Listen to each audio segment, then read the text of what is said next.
बस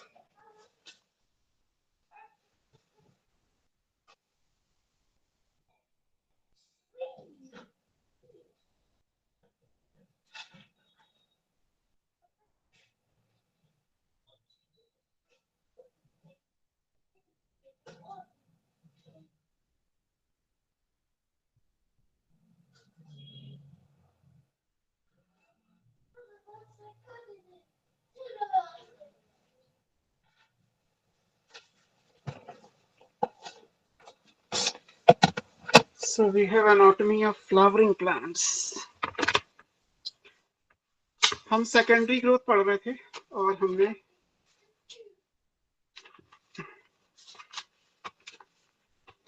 यहाँ तक कंप्लीट किया था। ये लास्ट पेज है। वुड का डिस्कशन कर रहे थे। वुड के बारे में हम पढ़ रहे थे, है ना। अर्ली वुड और late wood. Wood is secondary xylem.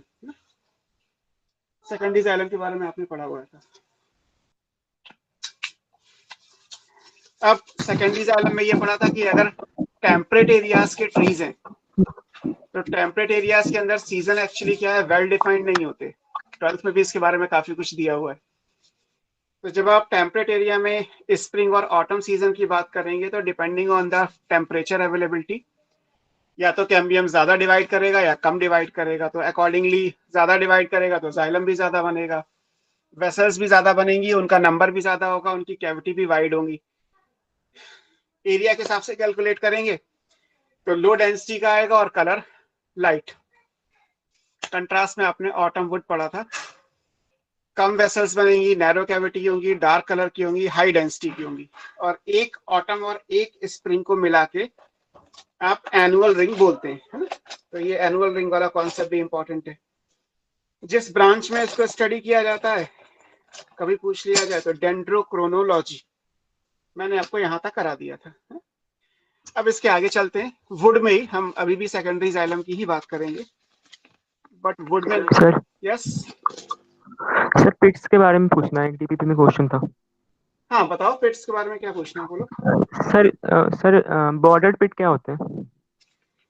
जैसे कोई भी आपने पोर बनाया, यस सर। पोर ओपनिंग आपने क्रिएट की, तो यस सर। ओपनिंग पे जो बाउंड्री आएगी ओपनिंग की, अगर उस पे लिग्निन का डिपोजिशन आप ज्यादा कर दोगे तो उसका एक बॉर्डर बन जाएगा, तो उसको बॉर्डर्ड पिट बोल दिया गया।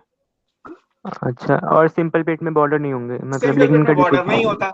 मतलब पिट्स, मैंने ये पढ़ा था आपको बुक में, ये भी लिखा हुआ है कि जो लिग्निन का डिपोजिशन है वो वेरिएबल है। इट में भी रिंग लाइक हो सकता है, दरारें रेटिकुलेट होता है, स्प्रिंग लाइक हो सकता है, सिंपल पोर हो सकते हैं, सिंपल पिट्स हो सकती हैं, और बॉर्डर्ड पोर यानी बॉर्डर्ड पिट भी होती हैं। तो 5 डिफरेंट टाइप की ये थिकनिंग्स हैं एक्चुअली। कि जाइलम में हमने ये तो पढ़ा कि लिग्निन थिक होगा, लेकिन वो थिकनिंग का पैटर्न क्या है, अगर इसको एक लेवल ऊपर करके पढ़ते तो ये डिफरेंट टाइप की थिकनिंग्स हैं, उसी में ये सिंपल पिट्स और बॉर्डर्ड पिट्स दोनों आ जाती हैं। अच्छा सर, ये सिर्फ टैकिट में होंगे? नहीं, ट्रैकिड वेसल दोनों में होगा। पिट्स वेसल में भी? जाइलम, हाँ जाइलम में ट्रैकिड सर वेसल दोनों के लिए। सर पिट्स नहीं, बॉर्डर पिट हाँ ये दोनों में। दोनों में? हाँ तो ये सर दोनों में।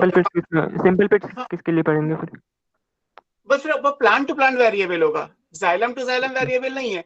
किसी प्लांट के अंदर सिंपल पिट है, किसी में बॉर्डर पिट है, किसी में जो डिपोजिशन है वो स्प्रिंग की फॉर्म में है तो स्पाइरल डिपोजिशन हो गया, किसी में नेटवर्क के जैसा है इरेगुलर तो रेटिकुलेट हो गया, किसी के अंदर जो है वो और मतलब रिंग के जैसा है तो एनुलर थिकनिंग्स हो गई। तो थिकनिंग्स यानी जो पिट्स है वो अलग अलग केस में अलग अलग, मतलब वो okay sir. Plant wise variable होगा, जाइलम फ्लोएम या उनके एलिमेंट के हिसाब से नहीं होगा, है। Okay sir. सर इसका आंसर था ट्रैकिड था वैसे सिर्फ। उसमें वेसल्स भी दिया हुआ है। Yes sir. और क्वेश्चन क्या था? सर क्वेश्चन तो सर एग्जैक्ट याद नहीं है मुझे। चलो मैं देख लूंगा एक बार, अगर ऐसा कुछ आपको लग रहा है तो, है ना। Okay sir. तो देख के करते हैं फिर, ठीक है। अब हम बात कर रहे हैं उसी वुड को, अगर हम आगे कंटिन्यू करें तो बेसिकली हमें दो और टर्म्स हैं जो पढ़ने होते हैं। One is called heart would,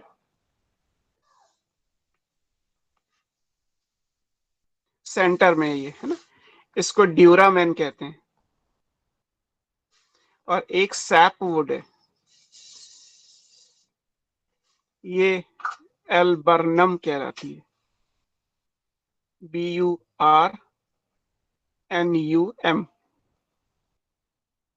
spelling आप देख सकते हैं। हार्टवुड को ड्यूरामेन और सैप वुड को एल्बर्नम। ये हमें पढ़ना है। इसमें भी आप एक छोटा सा कंपैरिजन ही मान लीजिए, है ना। होता कैसे है पहले इसे समझते हैं, फिर आगे चलते हैं।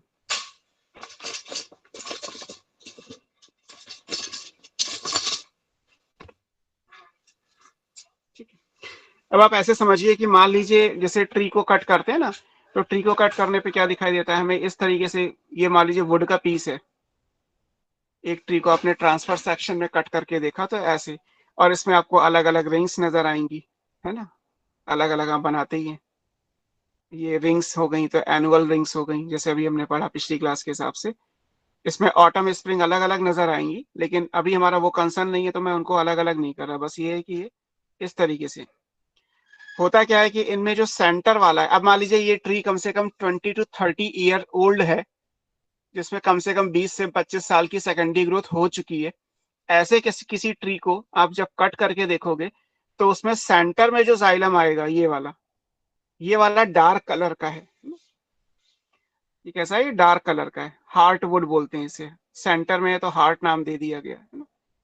रिंग्स यहाँ भी होंगी, बट ये आपको कलर के बेसिस पे, एनसीईआरटी में भी शायद डायग्राम बना है, ये कलर के बेस पे आपको ज्यादा दिखाई देगा, डार्क कलर का दिखाई देगा, ऐसे मान लीजिए इसे।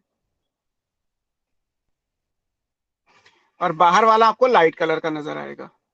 तो ये सैप वुड और हार्ट वुड बन जाते हैं इस तरीके से। ठीक? ये सैप वुड है, सॉरी ये हार्ट वुड है,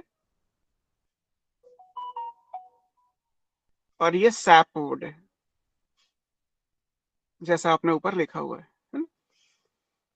तो इनमें क्या है, ये डार्क ब्राउन कलर का है। अगर ब्राउन है तो हार्टवुड कैसा होगा, ये डार्क ब्राउन कलर का होगा। सेंटर में है तो सेंट्रल पार्ट हो गया।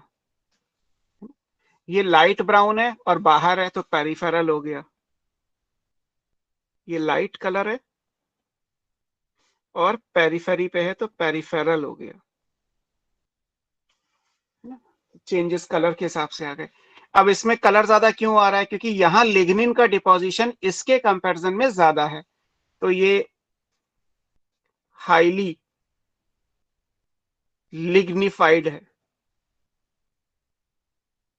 वॉल्स। मतलब इनमें जो जाइलम में ट्रैकीड, वेसल, फाइबर जो भी आएगा, उनमें लिग्निन का डिपोजिशन यहाँ के कंपैरिजन में ज्यादा है, तो ये हाईली लिग्निफाइड है। आप इसको लेस लिग्निफाइड मान सकते हो, है ना, कंपैरिजन ही है बेसिकली ये।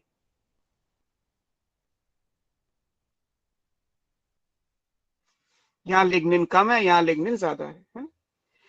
जाइलम का वैसे तो आपने काम पढ़ा है कि जाइलम का काम होता है वाटर को कंडक्ट करना, वाटर के साथ बाकी चीजें भी जाएंगी। लेकिन ये वाला जो जाइलम है हार्टवुड वाला, ये वाटर कंडक्ट नहीं करता, है ना। It does not conduct water, जबकि ये वाटर को कंडक्ट करता है ना। इसको आप लिखोगे तो take part in conduction of water.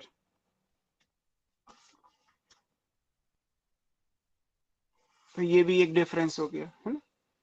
फिर अब ये कलर, अब यहाँ पे वाटर कंडक्ट नहीं कर रहा, तो इस जाइलम का करोगे, क्यों नहीं कर रहा वो हम लास्ट में देख लेंगे, बट ये कंडक्ट नहीं कर रहा और ये कंडक्ट कर रहा है, तो ये तो नॉर्मल जाइलम हो गया, बाहर प्रेजेंट है। इसमें वाटर और डिजोल्व सॉल्यूट्स होंगे तो सैप वर्ड आ गया, इसीलिए सैप वुड बोल दिया गया। ये सेंटर में है तो हार्ट वुड है। अब ये ड्यूरेबल होता है, ड्यूरेबल का मतलब इसमें टिकाऊ है। जैसे टिम्बर इंडस्ट्री होती है, तो वहां पे जिस लकड़ी से आप फर्नीचर या बेड वगैरह बनाते हैं, वो किसी भी ट्री में बाहर वाली लकड़ी यूज नहीं होती, केवल अंदर वाली यूज होती है ना। हार्टवुड को यूज करते हैं क्योंकि हार्टवुड में नेचुरली रेजिस्टेंस है टर्माइट्स के अगेंस्ट में, बैक्टीरिया एंड फंगी के अगेंस्ट में। इस वाली वुड को ना तो कोई टर्माइट यूज करती है और ना बैक्टीरिया फंगी इसको डिग्रेड कर सकते हैं। तो जैसे कभी आपने सुना हो कि मेरे, मतलब अगर आपके घर में भी कहीं पे है या आपने सुना हो इस चीज को, एक तो बेड आता है 10,000 रुपए का, और एक बेड आता है 90,000 रुपए का, और आगे की कोई कीमत ही नहीं है, 1.5 लाख का भी आएगा, जो प्रॉपर लकड़ी का बना होगा। अब यहाँ पे लकड़ी का बना होने का मतलब बॉटनी के हिसाब से आप कहोगे ठीक है सर सेकेंडरी जाइलम था, तो वो तो बाहर भी था अंदर भी था, हम दोनों जगह वुड ही तो पढ़ रहे हैं।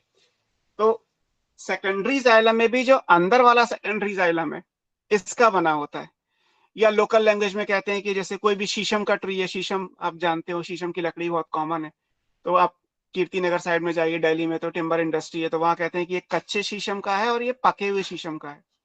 व्हाट इज पका हुआ शीशम? पका हुआ शीशम का मतलब है जिसमें हार्ट वुड बन चुकी थी। हार्ट वुड को जब कट करके उससे कोई बेड बनेगा तो उसी के हिसाब से कॉस्ट आएगी, बिकॉज आप कह सकते हैं ना पूरे पेड़ में केवल काम की वुड तो ये वाली है ना, तो इस वुड के लिए आपने काटा तो पूरा पेड़ ना, तो कॉस्ट तो आपकी केवल इसी से लेनी पड़ेगी पूरे ट्री की, तो इसलिए ये महंगा बिकता है ना। और इसी इसी में ड्यूरेबिलिटी है, इसीलिए इसका नाम ड्यूरामैन दिया गया है ना। तो ये डार्क कलर का है और इसके अंदर फिर होगा क्या, प्लांट के जितने भी वेस्ट मटेरियल होते हैं वो सब यहीं इकट्ठा हो जाते हैं। प्लांट में कोई एक्सक्रीशन तो होता नहीं कि वेस्ट मटेरियल को बाहर भेज दें। जैसे बायोमोलिक्यूल में आपने पढ़े होंगे सेकेंडरी मेटाबोलाइट, रेजिन, गम, टैनिन, एल्कोलॉइड, ये सब प्लांट यहाँ स्टोर करेगा अगर इस प्लांट के अंदर है तो इसका काम फिर क्या होगा, अगर ये वाटर कंडक्ट नहीं करता तो ये करेगा क्या, it has deposition of resin, gum, alkaloid, oils, है ना, या इसके अलावा आप लिखेंगे तो टैनिन कलर के लिए होता है,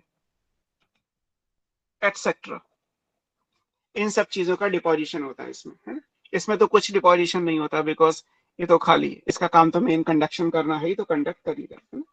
तो ये हार्टवुड और सैपवुड की बात ही कि ये क्यों एग्जिस्ट कर रहे हैं, बिकॉज ऑफ स्ट्रक्चर, है ना। इसका मतलब ये क्या होगा, it has resistance against termites, fungi and bacteria. Sir SAP का 4th पॉइंट नहीं है? नहीं कुछ नहीं है उनका, तो खाली उसका काम तो वो नॉर्मल जाइलम है एक्चुअली, वो नॉर्मल जाइलम है, जाइलम में जितना लिग्निन होना चाहिए था उतना है, और नॉर्मल जाइलम का काम वाटर कंडक्शन करना होता है तो वो कर रहा है, तो सैपवुड तो नॉर्मल जाइलम हो गया। अब जो कंडक्ट नहीं कर रहा तो वो क्यों नहीं कर रहा, और अगर नहीं कर रहा तो फिर उसका करेगा क्या प्लांट, प्लांट उसको हटा क्यों नहीं देता, प्लांट उसको क्यों इकट्ठा करता रहता है सेंटर में, तो यहाँ पे पॉइंट ऑब्वियस सी बातें ज्यादा हो जाएंगी।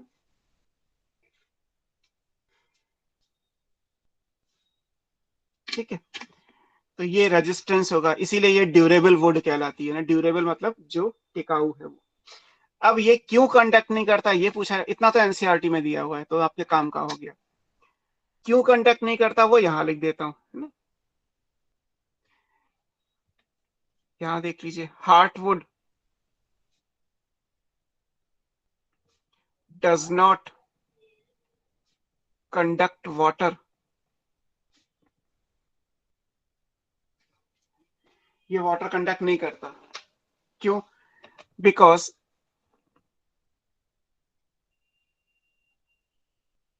इट्स ट्रैकीड एंड वेसल, जो भी जहां पे प्रेजेंट है, आर ब्लॉक्ड, उनको ब्लॉक कर दिया जाता है, किससे, बाई टाइलोसिस। टाइलोसिस स्ट्रक्चर है जो ट्रैकीड और वेसल्स को ब्लॉक कर देते हैं। अब जैसे ट्रैकीड और वेसल से तो कंडक्शन हो रहा था, अगर आपने उसको बंद कर दिया किसी भी वजह से, वजह वो टाइलोसिस हो गई, तो अगर आपने उसको बंद कर दिया तो फिर जाइलम के थ्रू वाटर कंडक्शन कैसे होगा, नहीं होगा। तो ट्रैकीड और वेसल को क्योंकि ब्लॉक कर दिया गया है इसलिए ये बात आती है। अब इसमें ये कि टाइलोसिस क्या होते हैं ये भी देख लेते हैं।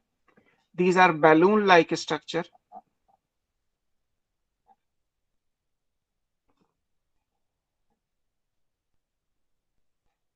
formed in xylem, xylem है ट्रैकीड एंड वेसल, अंडरस्टूड है, formed in xylem due to inward growth, अंदर की तरफ, xylem parenchyma,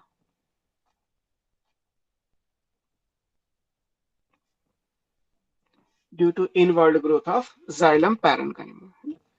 tylosis word NCERT में नहीं है, बाकी लिखा है कि बैलून लाइक स्ट्रक्चर बनते हैं जो ट्रैकिड और वेसल को ब्लॉक कर देते हैं। जब वो उन्हें ब्लॉक कर देंगे तो फिर उससे कोई कंडक्शन फर्दर नहीं हो सकता, तो इसलिए हार्टवुड और सैपवुड की बात आती है।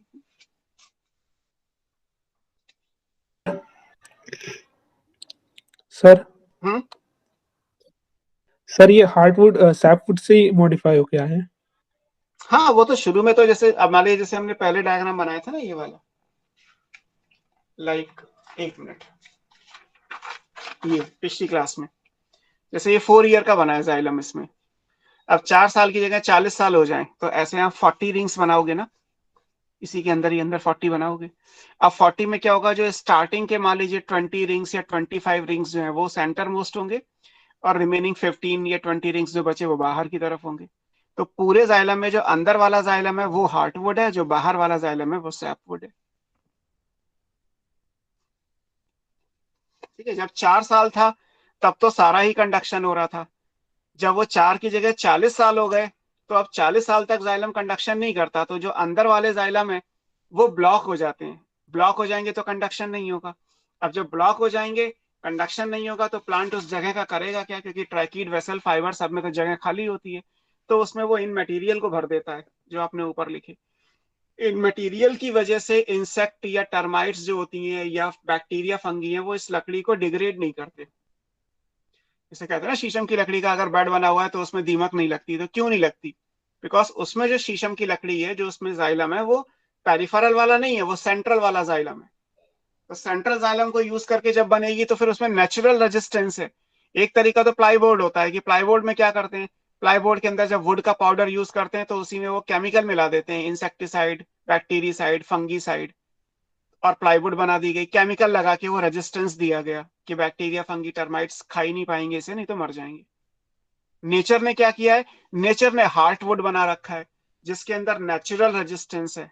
और जैसा आजकल का एरिया है, आजकल क्या होता है कि हर कोई भी चीज अगर नेचुरल है तो हम उसे ज्यादा प्रेफरेंस देना चाहते हैं, एक्सेप्ट दैट कि वो महंगी तो होगी, अगर अफोर्ड कर सकते हैं तो लोग उस चीज को देते हैं। तो जो बड़े बड़े लोगों के बंगले बने हुए हैं उनमें अगर आप देखो तो ये जैसे नॉर्मल आपका 10-15 हजार का बेड होता है वैसे कुछ नहीं होता, प्रॉपर वुडन होते हैं। राजा महाराजा के महल देखो, वो तो तब से मान लीजिए 200-300 सालों से वो दरवाजा ऐसे का ऐसा ही है, तो वो दरवाजा 200-300 सालों में क्यों नहीं खराब हुआ, है ना? आप इमेजिन करो तो वो क्यों नहीं खराब हो रहा, बिकॉज वो हार्टवुड का बना है। या सबसे अच्छा एग्जाम्पल शायद मैंने पहले भी दिया हो, आप कश्मीर में डल झील जाइए तो वहां पे आपको बड़े बड़े हाउस बोट पानी के अंदर मिलेंगे, झील के अंदर पड़े हुए। नॉर्मली आप किसी लकड़ी को पानी में डाल दोगे वो तो गल जाती है, सड़ जाती है। जो वहां पे हाउस बोट्स बनी हुई हैं वो तो एक तरीके से 3 स्टार 5 स्टार लग्जरी होटल है, वुडन, जो पानी में तैर रहा है। तो वो 100 सालों से वहीं पड़ा हुआ है, वहीं 100 सालों से तैर रहा है, तो क्या नीचे की लकड़ी के नीचे कोई ऐसा था ना कि नीचे रेपेलेंट लगा दिया है कि पानी लकड़ी के कांटेक्ट में नहीं आएगा? वो नेचुरल वुड है, but that would is to costly. एक एक हाउस बोट की कीमत करोड़ों में है ना? उसमें करोड़ों में कीमत इसलिए नहीं है कि उसके अंदर एसी फ्रिज रखे हुए हैं, करोड़ों में इसलिए क्योंकि उस लकड़ी की वैल्यू इतनी है कि पानी में भी पड़ी रहेगी तो कोई फर्क नहीं पड़ेगा। तो एक्चुअली ये नेचर ने दिया है ना। आप आगे कहीं पढ़ेंगे 12th में बेसिकली कि इंडिया टिम्बर इंडस्ट्री के हिसाब से 3rd रैंक में आता है।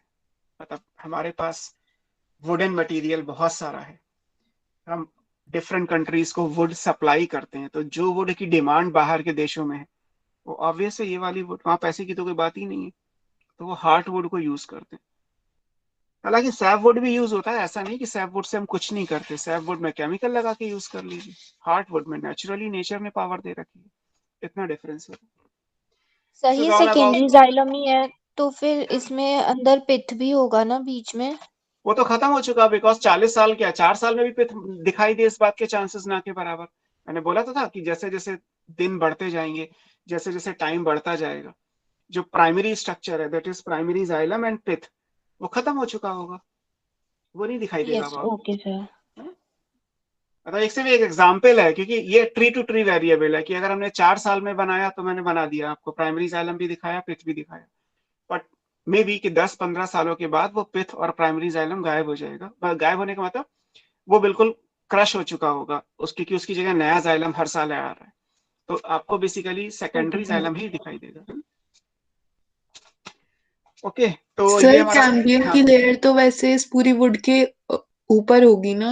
हाँ हाँ ये बिल्कुल सबसे सैपवुड बाहर। ही जो होगी यही मतलब हाँ न्यूली आप फॉर्म हो यहाँ रही मान होगी। लीजिए, यहाँ मान लीजिए बस कैम्बियम, सैपवुड के ठीक बाहर कैम्बियम होगा। यानी कैम्बियम से तो हमेशा ही कंडक्टिंग वाले टिश्यूज ही बनेंगे जो वाटर पहले हाँ वो कंडक्ट तो कर रहे होंगे बिल्कुल बिल्कुल बिल्कुल, और कैम्बियम फिर से हमेशा बाद में कंडक्टिंग ही ब्लॉक हो बनेगी। जाएंगे। यस, हाँ ओके कैम्बियम सर। से ऑब्वियस कंडक्टिंग बनेगा। ओके, तो ये हमारा पहला जो टॉपिक था, secondary growth in dicot stem by vascular cambium, हमने वो कंप्लीट किया। कैम्बियम रिंग कैसे बनती है, कैम्बियम के रिंग का स्ट्रक्चर क्या है, कैम्बियम कैसे डिवाइड करती है, एक्टिविटी ऑफ कैम्बियम। और ऐसा होने के बाद फिर हमने दो टॉपिक पढ़े, एक था हमारा हार्टवुड सैपवुड जो आज आपने पढ़ा, और एक आपने ऑटम स्प्रिंग वुड या लेट और अर्ली वुड करके पढ़ा था। तो ये पहला पोर्शन कंप्लीट हुआ। अब सेकंड पोर्शन पे चलते हैं। ये तो वेस्कुलर कैम्बियम की बात थी, अब हम कॉर्क कैम्बियम की बात करते हैं। This is secondary growth in same dicot stem by, बस यहां चेंज होगा, cork cambium rather than vascular cambium. अब हम कॉर्क कैम्बियम के हिसाब से पढ़ेंगे। कॉर्क कैम्बियम आपने पढ़ा था कि कॉर्क कैम्बियम पेरीसाइकिल यानी स्टील से बाहर होती है, तो ये एक्स्ट्रा स्टीलर कैम्बियम कहलाएगी है। ये हमने पहले भी लिखा हुआ है। अब पेरीसाइकिल के अंदर जो भी कुछ हो रहा है वो यही डायग्राम है, ये परफेक्ट डायग्राम है कि हमने यहाँ पेरीसाइकिल बनाया, तो पेरीसाइकिल के अंदर क्या चल रहा है तो आप ऐसे ही याद रखिए कि अगर शुरू के 4 साल में वापस लौट के आए तो ये पिथ है, फिर ये प्राइमरी जाइलम, पिथ हो गया, प्राइमरी जाइलम हो गया, फिर ये सेकेंडरी जाइलम हो गया, यहाँ वेस्कुलर कैम्बियम आया, यहाँ सेकेंडरी फ्लोएम है, प्राइमरी फ्लोएम है, और ये पेरीसाइकिल है। अगर इसके बाहर बनाते तो क्या होता है, पेरीसाइकिल के बाहर यहाँ पे स्टार्च शीट आती, फिर यहाँ कॉर्टेक्स आता, यहाँ हाइपोडर्मिस आता, और यहाँ एपिडर्मिस होता है ना। तो अंदर क्या चल रहा है वो आपने पढ़ लिया। अब हमें क्या करना है, पेरीसाइकिल के बाहर वाला क्या स्ट्रक्चर है, उनमें क्या हो रहा है उसको भी देखते हैं। होती दोनों एक साथ हैं लेकिन हम एक साथ नहीं पढ़ सकते, हमें एक एक करके पढ़ना है। जैसे आप रेस्पिरेशन भी हो रहा है मेरी बॉडी में और मैं जो है वो कुछ बोल भी रहा हूँ, मेरी बॉडी के सारे सेंसेस एक साथ काम कर रहे हैं, और जब मेरी बॉडी में कोई पढ़ना शुरू करेगा तो एट ए टाइम वो एक ही चीज से पढ़ सकता है ना। ऐसे यहाँ भी है, कॉर्क कैम्बियम वेस्कुलर कैम्बियम एक साथ ग्रो करती हैं, एक साथ अपना काम करती हैं, लेकिन अलग अलग करके पढ़ते हैं। अब मान लीजिए कि मैं एक डायग्राम फिर से बनाता हूँ कि लाइक ये पेरीसाइकिल है और इसके अंदर क्या चल रहा है वो आप पहले ही पढ़ चुके हैं, तो हमें अंदर का कुछ नहीं पढ़ना। ये पेरीसाइकिल है, हमें इससे बाहर चलना है। अब इससे बाहर क्या आएगा, इससे बाहर आना चाहिए यहाँ पे स्टार शीट, आप पूरा सर्कल बना लीजिएगा, ये स्टार्च शीट है।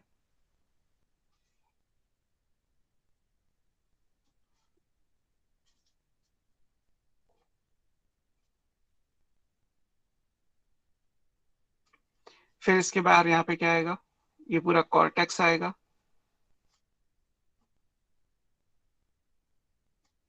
इसके बाहर यहाँ पे क्या आएगा,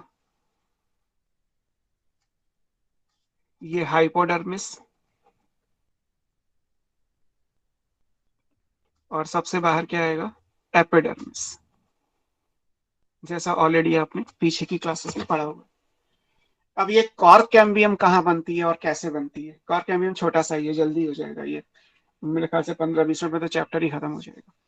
कॉर्क कैम्बियम कहाँ पे बनेगी, कॉर्क कैम्बियम बनती है हाइपोडर्मिस की लोअर लेयर से, मतलब लास्ट वाली, जैसे हाइपोडर्मिस यहाँ से यहाँ तक है पूरा, तो इसमें जो इनर हाइपोडर्मल लेयर होगी वहां से बनेगी। हाइपोडर्मिस किसकी बनी होती है बताओ, टिश्यू वाइज क्या है। सर कॉलिन कायमा या स्क्लेरन कायमा की बनी हो सकती है। कॉलिन कायमा की डाइकोट में स्टेम में, और स्क्लेरन कायमा की डाइकोट की मोनोकोट की रूट स्टेम में। ये तो हो गया बोर्ड का आंसर, नीट का आंसर बताओ, इतना बड़ा सर नीट आपने में क्या थोड़ा ना लिख के पूछा? आओ। हाँ आपने क्या पूछा? मैंने पूछा कॉलन कायमा किसकी बनी होगी, कॉलिन कायमा। सॉरी हाइपोडर्मिस किसका बना होगा। सर किसमें आप पूछ रहे हो? सर यहाँ पे तो डाइकॉट स्टेम है, तो फिर कॉलिन काइमा जो का। जो लिखा है वही तो बताओगे, इतना बड़ा बड़ा तो लिखा हुआ है बेटा, इसीलिए तो पूछ रहा हूँ, और कैसे लिखूंगा मैं। लिखा तो अच्छा है कि सर। हम डाइकॉट स्टेम की बात कर रहे हैं, और क्यों दूसरे की क्यों बात करेंगे। यहाँ किसकी बनी होगी, कॉलन काइमा की, है ना।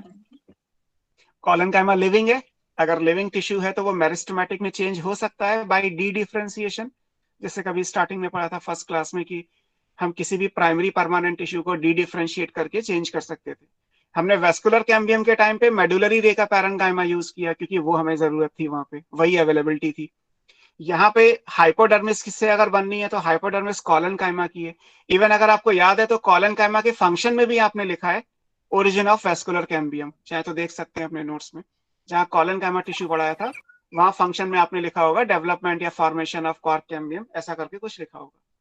तो हाइपोडर्मिस, अच्छा यहाँ पे पहले से तो कोई भी कैम्बियम नहीं है, ये पूरी की पूरी लेयर बाद में बनेगी, तो ये कंप्लीटली सेकेंडरी कहलाएगी, है ना। बनेगी कहाँ पे, जहां ये हाइपोडर्मिस है। तो मैं इसको कुछ इस तरीके से बना देता हूँ, ये जिगजैग, बाकी लिख दूंगा आपको समझ में आ जाएगा। और ये पूरी की पूरी लेयर बनेगी, ये कंप्लीटली सेकेंडरी ओरिजिन हो जाएगा ऐसे, पूरा बनाते जाइए। तो ये जो ब्लू लाइन है ये क्या है, ये कॉर्क कैम्बियम है ना? तो इसमें इंपॉर्टेंट क्या है, कॉर्क कैम्बियम कहां से बनती है, ये बनती है बाई डी डिफरेंशिएशन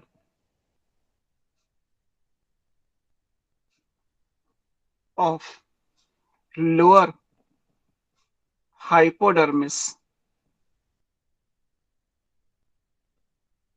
जो किसकी बनी है, कॉलन काइमा की,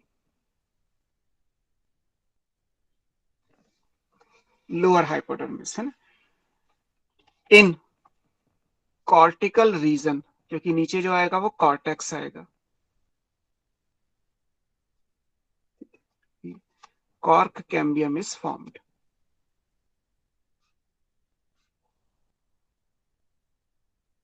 और ये कैसी हो गई, this is completely secondary in origin.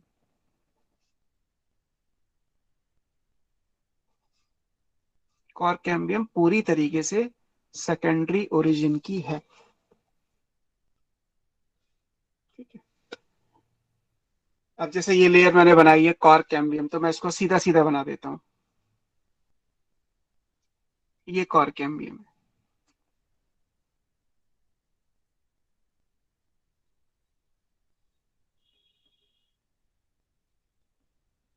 Cork cambium multi layered होती है एक्चुअली, कई सारी लेयर मिलके पूरी एक कैम्बियम बनाती है, बुक में भी लिखा होगा। तो ये पूरी एक कॉर्क कैम्बियम है। अब सेम है यहाँ पे भी कि जैसे वेस्कुलर कैम्बियम बन गई, बनने में वेस्कुलर कैम्बियम में कॉम्प्लेक्सिटी थी बिकॉज इंट्राफेसिकुलर पहले से थी, इंटरफेसिकुलर बाद में बनी, दोनों को जोड़ा गया, फिर दोनों की सेल्स अलग हो गई, फ्यूजिफॉर्म इनिशियल एंड रे इनिशियल, और फिर आपने एक्टिविटी में पढ़ा कि बाहर की तरफ सेकेंडरी फ्लोएम, अंदर सेकेंडरी जाइलम, डिवीजन अनइक्वल होगा, तो जाइलम का अमाउंट फ्लोएम के अमाउंट से ज्यादा बन जाएगा, और with respect to time primary phloem और सेकेंडरी फ्लोएम ग्रेजुअली क्रश हो जाएगा। ये सारी बातें आपने एक्टिविटी में पढ़ी। यहाँ बहुत सिंपल है, यहाँ क्या सिंपलिसिटी क्या है, पहली चीज ये कि हाइपोडर्मिस जब बनती है तब वो पूरी डिफरेंशिएटेड है, वहां कोई कैम्बियम शुरू से है ही नहीं, जीरो है वो।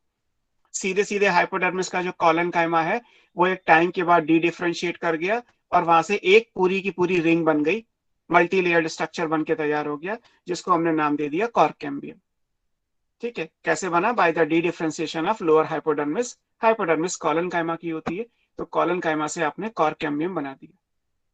यहाँ कोई स्ट्रक्चर में चेंज नहीं आएगा बिकॉज कोई फ्यूजीफॉर्म या रे इनिशियल जैसी कोई बात ही नहीं है यहाँ तो। अगर आप देखोगे तो पूरे कॉर्क कैम्बियम के बाहर क्या आएगा, हाइपोडर्मिस, और अंदर क्या आएगा, कॉर्टेक्स, यही होगा, है ना? अब ये कॉर्टेक्स क्योंकि पुराना है तो आप इसको क्या बोलोगे, ये प्राइमरी कॉर्टेक्स हो जाएगा, है ना, क्योंकि पुराना टिश्यू है। हाइपोडर्मिस भी प्राइमरी, एपिडर्मिस भी प्राइमरी, स्टार्च शीथ पेरिसाइकिल सब प्राइमरी। अब ये तो कॉर्क कैम्बियम बन गई, अब ये डिवाइड कैसे करेगी, इसकी एक्टिविटी में क्या खास बात है, एक्टिविटी में ये खास बात है कि जब ये डिवाइड करती है ना, ये कॉर्क कैम्बियम है पूरी मल्टी लेयर्ड है, तो मान लीजिए मैंने इसे मल्टी लेयर्ड बना दिया, this is complete cork cambium, है ना, ये पूरा कॉर्क कैम्बियम है। इसका दूसरा नाम भी है, इसको फैलोजेन भी कहते हैं।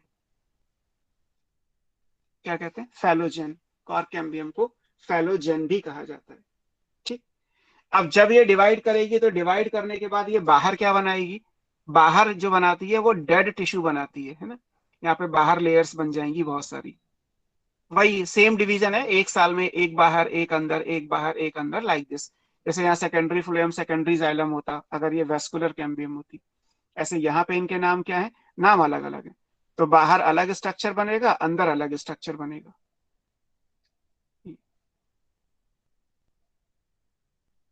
सिंपल है। बाहर क्या बन रहा है? बाहर जो स्ट्रक्चर बन रहा है वो कॉर्क है। कॉर्क को फैलम भी कहते हैं। और कॉर्क डेड होता है। और जो अंदर बन रहा है वो क्या बन रहा है? इसके यहाँ पे कॉर्टेक्स था जो प्राइमरी था, अब जब नया बनेगा तो क्या कहलाएगा? This is called secondary cortex. इसको फैलोडर्म भी कहते हैं। तीनों को मिला के एक सिंपल टर्म भी दे सकते हो, that is called periderm. Periderm का मतलब है cork cambium along with its product. Cork cambium के प्रोडक्ट क्या है? दैट इज बाहर की तरफ कॉर्क जो डेड है, अंदर की तरफ सेकेंडरी कॉर्टेक्स जो लिविंग है।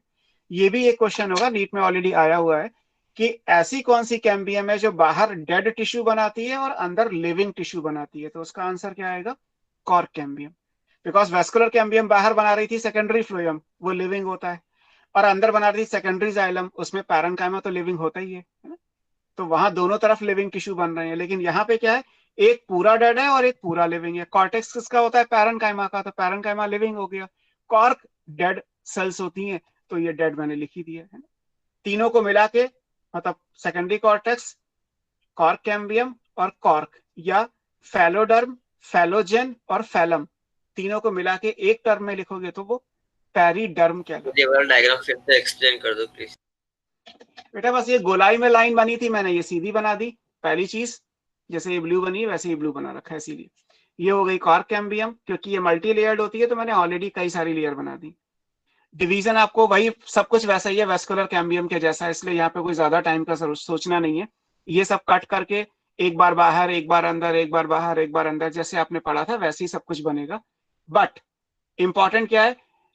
टिश्यू वो नहीं बनेंगे जो वहां थे, क्योंकि वहां तो फ्लोएम और जाइलम की बात थी। यहां बाहर क्या बनेगा? बाहर बनेंगे डेड सेल की एक लेयर जिसे हम कॉर्क कहते हैं, और अंदर बनेंगी लिविंग सेल्स की लेयर जिन्हें आप सेकेंडरी कॉर्टेक्स कहते हैं, क्योंकि अंदर यहाँ पे प्राइमरी कॉर्टेक्स था।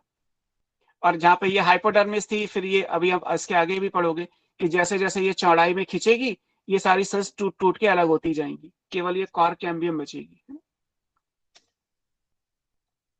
सर ये आपने कॉर्क स्लैश करके क्या लिखा है उसके बाद? Cork cambium phellum, PHELLEM। Okay sir. Sir vascular cambium हमेशा सिंगल लेयर्ड ही होगी? नहीं, वो भी जरूरी नहीं है, उसमें लेयर का कुछ वो इश्यू नहीं है, लेकिन एक कंपैरिजन अगर आप कर रहे हैं तो वेस्कुलर कैम्बियम सिंगल लेयर्ड और cork cambium multi layered. It's all about comparison. Otherwise cork cambium multi layered होती है, ये फिक्स है। वेस्कुलर कैम्बियम एक लेयर, दो लेयर, चार लेयर कुछ भी हो सकती है, प्लांट टू प्लांट वेरिएबल है ना। मतलब कई बार होता क्या है कि आपके क्वेश्चन का आंसर शायद मैं नहीं दे सकता, क्योंकि उसका आंसर देना एक हायर लेवल के हिसाब से पढ़ना हो जाएगा जो आपको पढ़ना नहीं है। तो इसलिए हम ये नहीं कह सकते कि कॉर्क कैम्बियम कैसी, सॉरी वेस्कुलर कैम्बियम कैसी है। कॉर्क कैम्बियम मल्टी लेयर्ड है, ये मैं कह सकता हूँ, आपकी बुक में भी लिखा हुआ है। Okay sir. ये यही लिमिटेशंस होती हैं कि एनसीईआरटी ऐसी जगह लाके छोड़ देती है जहां से बहुत कुछ है। अगर एक लाइन भी ऊपर जाओगे तो इसका मतलब आपको एक लाइन नहीं पढ़नी पड़ेगी, एक्चुअली आपको पूरा एक पैराग्राफ समझना पड़ेगा, तब जाके वो बात पूरी होगी कि वेस्कुलर कैम्बियम एक लेयर की कहां पे है। कॉर्क के बाद बेटा फैलम लिखा है, PHE, मैं ठीक कर देता हूँ इस पहले, PHELLEM। और सेम है जैसे वहां पे सेकंड, ये बाहर की तरफ है फैलम, यानी कॉर्क आउटर साइड होगा और सेकेंडरी कॉर्टेक्स इनर साइड पे होगा। जैसे वहां सेकेंडरी जाइलम अंदर था और सेकेंडरी फ्लोएम बाहर प्रेजेंट था। हो गया स्ट्रक्चर? सर ये तीनों को मिला के मतलब पेरिडर्म। हाँ, तीनों को मिला के पेरिडर्म। ये एक्टिविटी हो गई, ये फॉर्मेशन हो गया, और कुछ पढ़ना ही नहीं था आपको। एक्टिविटी ऑफ कॉर्क कैम्बियम और ये फॉर्मेशन ऑफ कैम्बियम रिंग। इसमें स्ट्रक्चर का कुछ है ही नहीं, जैसे हमने वेस्कुलर कैम्बियम को बहुत डिटेल में पढ़ा क्योंकि वो पहली थी, एक्चुअली टाइम भी लगेगा, वहां चीजें भी अलग अलग थी। यहाँ तो सिंपल है। अब इसमें 3 अलग अलग चीजें हैं जो हमें हमारे काम की हैं, उनको एक एक करके देखते हैं। पहले हम इसे कॉर्क को कंप्लीट करते हैं। 2 क्वेश्चन हैं जो कॉर्क में आपको याद रखने हैं, जो आपके काम में आ सकते हैं, है ना। क्या क्या क्वेश्चन है देखिए। एक कॉर्क को ले लेते हैं। कॉर्क डेड है, ये तो यहाँ लिखा ही हुआ है ना, इट इज डेड। एक तो यही याद रखना है आपको कि कॉर्क डेड होता है। दूसरा किसका बना होता है? कॉर्क सुबेरिन का बना होता है। This is made up of suberin. Suberin याद है, कहीं पढ़ा था? कैस्पेरियन ट्रिप्स में। कैस्पेरियन स्ट्रिप है ना, रूट। हाँ, root endodermis, impervious to water, waxy material, same. तो उसी सब्सटेंस का यहाँ है। और आपको स्केलेरन काइमा में भी लिखाया था, वहां लिखा था आपने लिग्निन, क्यूटिन और सुबेरिन, है ना। 3 जगह सुबेरिन है। एक स्केलेरन काइमा में हो सकता है, दूसरा रूट की एंडोडर्मिस में जो कैस्पेरियन स्ट्रिप है वहां सुबेरिन आएगा, तीसरा cork is made up of suberin. Suberin impervious to water है, तो ये लीकेज का काम नहीं होने देगी, मतलब पानी को लीक नहीं करने देगी, तो ये सुबेरिन इंपॉर्टेंट है। दूसरी चीज क्या है? दूसरा ये कि कमर्शियल कॉर्क कहाँ से मिलती है, जो आप बॉटल पे यूज करते हैं। अब तो नहीं यूज होती, बट फिर भी इसे कमर्शियल या बॉटल कॉर्क ही कहते हैं। पहले क्या होता था कि बॉटल के ऊपर ढक्कन किसका होता था? स्टील का या आयरन का, इस रबर का, प्लास्टिक का। अब तो बहुत कुछ आने लगे। पहले एक्चुअली कॉर्क का होता था। इवन जो स्विच बोर्ड होता है, इलेक्ट्रिक बोर्ड जो स्विच बोर्ड होता है, वो भी अब प्लास्टिक का आने लगा है या फाइबर का आने लगा है। पहले एक्चुअली कॉर्क का होता था। पहले का मतलब 1950s 60s के टाइम पे। तो कॉर्क क्योंकि इम्परवियस टू वाटर है, तो ऑब्वियस सी बात है कि करंट लगने के चांसेस खत्म, बिकॉज मटेरियल को कंडक्ट कौन करेगा, है ना। करंट को कंडक्ट कौन करेगा? कॉर्क तो करेगा नहीं, पानी तो उसमें हो ही नहीं सकता। तो बॉटल पे भी कॉर्क लग के आती थी, इसीलिए इसको बॉटल कॉर्क कहते हैं अभी भी। अब कहाँ आती है? शैंपेन की बॉटल पे होती है। मतलब 5,000 की शैंपेन है तो 50 रुपए की कॉर्क जायज है। बट अगर आप ये कहें कि सिंपल जो आपके घर में या मार्केट से जो बॉटल यूज हो रही है, उनपे कैप किसका होगा, तो ऑब्वियस है कि वो लोहे का या प्लास्टिक का या रबर का, बिकॉज ये तो बहुत कॉस्टली होगी। पूछा जाता है कमर्शियल कॉर्क कहाँ से मिलती थी, मतलब किस प्लांट का वो मटेरियल था। So this is obtain from, बस ये क्वेश्चन याद रखिएगा, क्वार्कस ट्री है ये, सुबर, QUERCUS, क्वार्कस सुबर, SUBER।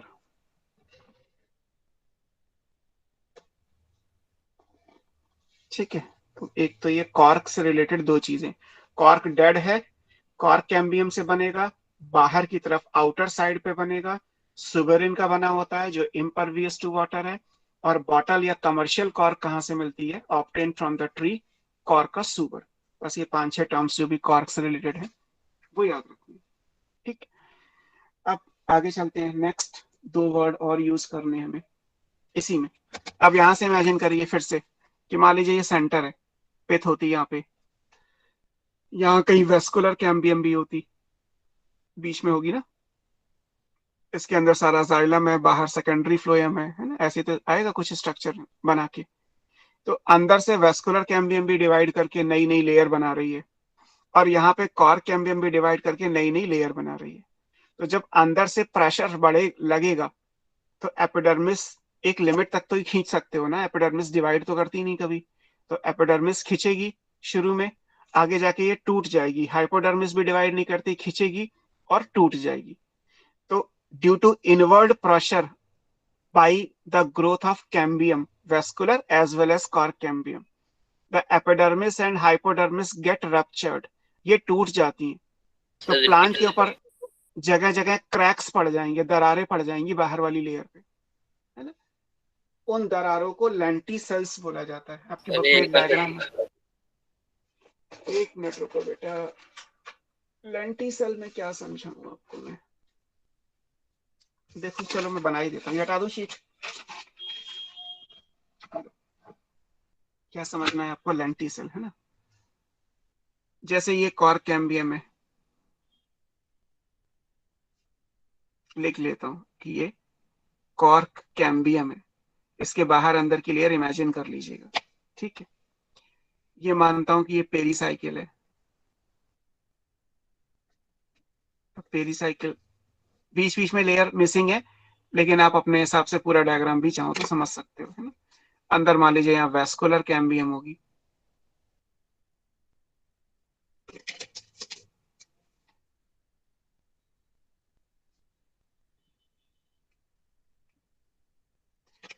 तो जब ये दोनों कैम्बियम डिवाइड करेंगे तो स्टेम अपनी मोटाई बढ़ाएगा।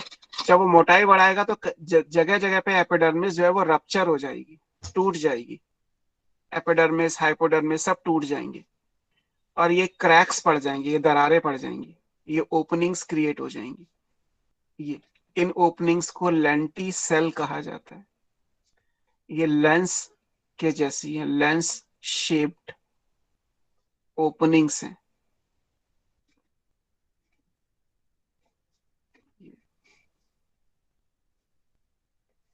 These are called lenticel।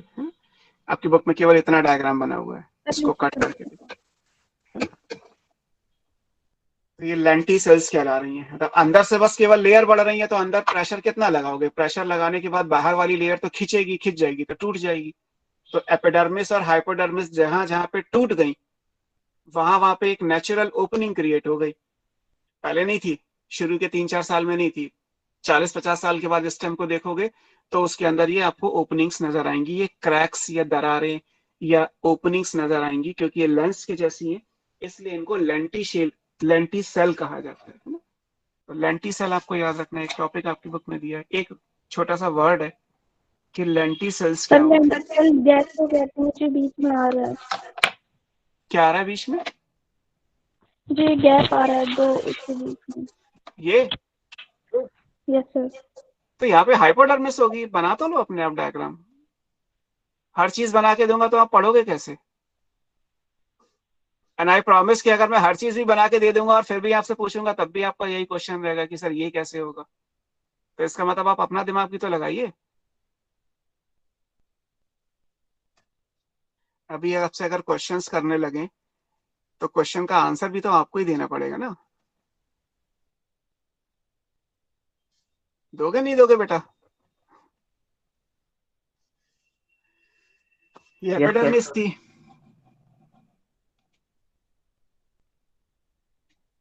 हर चीज लिख नहीं सकते ना, बहुत टाइम लगेगा, फिर तो ये चैप्टर अभी भी नहीं पूरा होगा। ये हाइपोडर्मिस आएगा। अब इसके बाद भी पहले क्या आएगा बताओ, चलो सीरीज बताओ क्या क्या आएगा। अगर सारी लेयर एग्जिस्ट करें, कोई नहीं खत्म हो रही, मैं आपको एक क्लॉज दे रहा हूं कि if all the layer exist, if all the tissue exist, then outer से इनर मोस्ट क्या सीक्वेंस आएगा?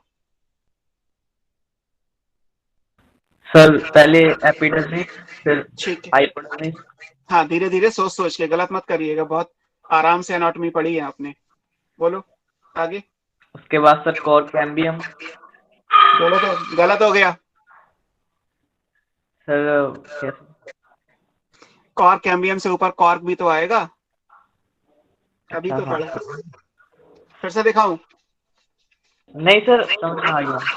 समझ गए? चलो फिर epidermis, hypodermis, cork, cork cambium, उसके बाद सर फिर उसके बाद कॉर्टेक्स। कॉर्टेक्स कौन सा? दो अलग अलग हैं। Sir primary cortex. प्राइमरी नहीं क्यों सर, आएगा? कॉर्क तो वो पहले सेकेंडरी आएगा उसके बाद प्राइमरी आएगा। हाँ पहले सेकेंडरी आएगा उसके बाद प्राइमरी आएगा, उसके बाद क्या आएगा? सर फिर उसके बाद हमारा स्टार वो पेरिसाइकिल, अगर उसके ऊपर स्टारशिप नहीं है नहीं तो वो नहीं, वाले। अगर वगर की कोई बात ही नहीं है। आपको बोला ना क्वेश्चन में कि if all the tissue remain intact, तो पहले क्या आएगा? स्टार शीथ आएगा हाँ या एंडोडर्मिस, कोई भी चीज बोल लीजिए आप। उसके बाद पेरीसाइकिल आएगी। अब क्या आएगा? सर फिर उसके बाद सेकेंडरी मेडुलरी रे आएगी।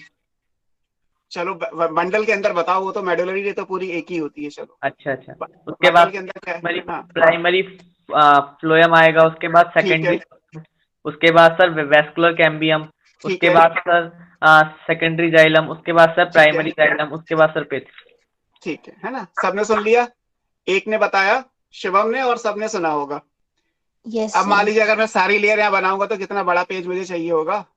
तो कुछ तो अपने आप भी कर लीजिए कि जो जो जरूरी था मैंने बना दिया आपको। 2 कैम्बियम बीच में आ रही हैं, एक सर पेरीसाइकिल के अंदर आ रही है, दैट इज वेस्कुलर कैम्बियम, एक पेरीसाइकिल से बाहर आ रही है, दैट इज कॉर्क कैम्बियम। दोनों एक साथ डिवाइड कर रही है। वेस्कुलर कैम्बियम फ्लोएम और जाइलम सेकेंडरी वाले बनाती जा रही हैं, और कॉर्क कैम्बियम कॉर्क और सेकेंडरी कॉर्टेक्स बनाती जा रही हैं। तो जब आप पेड़ के बीच में से लेयर बनाना शुरू कर दोगे तो जो बाहर वाली लेयर है वो कोई इलास्टिक तो है नहीं कि खींचते चले जाओगे। कभी ना कभी तो जाके वो टूट जाएंगी ना, क्योंकि आप जब इनवर्ट प्रेशर लगेगा, तो इनवर्ट प्रेशर लगेगा तो बाहर ना एपिडर्मिस कभी डिवाइड करती है ना हाइपोडर्मिस डिवाइड करती है। तो एक लिमिट तक तो ये वो स्ट्रेन को सह सकते हैं ना, एक लिमिट के बाद जाके वो टूट जाएंगे। जहां वो टूट जाएंगे वहां पे ओपनिंग्स क्रिएट हो जाएंगी। बस इन्हीं ओपनिंग्स को आपने नाम दे दिया लेंटिसेल। लेकिन लेंटिसेल आपको कब मिलेगा? जब vascular cambium cork cambium divide करके अंदर से प्रेशर लगाएंगी तब, यानी वुडी ट्रीज में। अब ये भी नहीं कि आप लेंटिसेल को प्राइमरी टिश्यू के हिसाब से पढ़ना शुरू कर दो कि सर प्राइमरी में मिलेगा क्या? प्राइमरी में नहीं मिलेगा, सेकेंडरी में मिलेगा, वो भी एक सर्टेन टाइम के बाद। क्योंकि ऐसा होने के लिए कई सारी secondary xylem, secondary phloem, cork और कॉर्क सेकेंडरी कॉर्टेक्स, इन सबकी बहुत सारी लेयर जब बन जाएंगी बीच में, तब ये बात आएगी कि अंदर तो कुछ है ही नहीं, क्योंकि अंदर तो सेकेंडरी जाइलम है, पित्त खत्म हो जाएगा एक टाइम के बाद। लेकिन बाहर की जो लेयर है एपिडर्मिस और हाइपोडर्मिस वो टूट जाएंगी। उनके टूटने से जो ओपनिंग्स क्रिएट हो गई उन्हीं को नाम दे दिया लेंटिसेल। सिंपल है ना? लिखो इसको। लेंटिसेल्स क्या है? These are lens shape openings, यहाँ पे लिखा हुआ है, क्रिएटेड बाई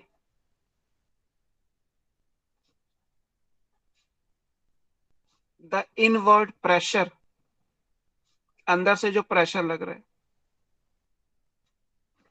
एक्सर्टेड, ऐसे भी लिख सकते हैं, by vascular and cork cambium activity.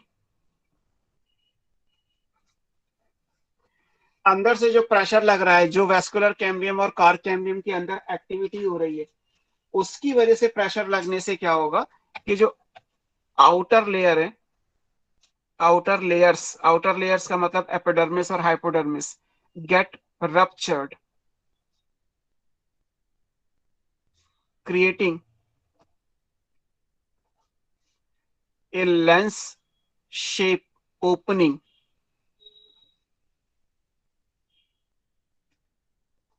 Called lenticel. बस ये हो गया। क्या काम होगा इनका, फंक्शन क्या होगा? अब क्योंकि ये ओपनिंग बन गई है, ओपनिंग बन गई है तो बस गैस का एक्सचेंज हो जाएगा। कार्बन डाइऑक्साइड यहां से जा सकती है, ऑक्सीजन यहां से बाहर आ सकती है। दे अलाउ गैसियस एक्सचेंज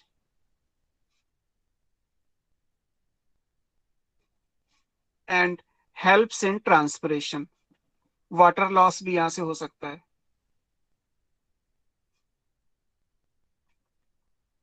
कहां मिलेंगे? Occur in woody trees.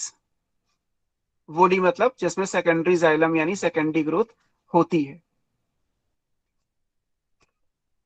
बस these are the few points. बाकी स्ट्रक्चर में क्योंकि यहाँ पे ओपनिंग क्रिएट हो गई है तो यहाँ पे कुछ सेल्स होंगी। यहाँ पे कॉर्क नहीं आएगा, कॉर्क की जगह पे यहाँ पे सेल्स क्या आएंगी? यहाँ कॉम्प्लीमेंट्री सेल्स होती हैं इंस्टेड ऑफ कॉर्क।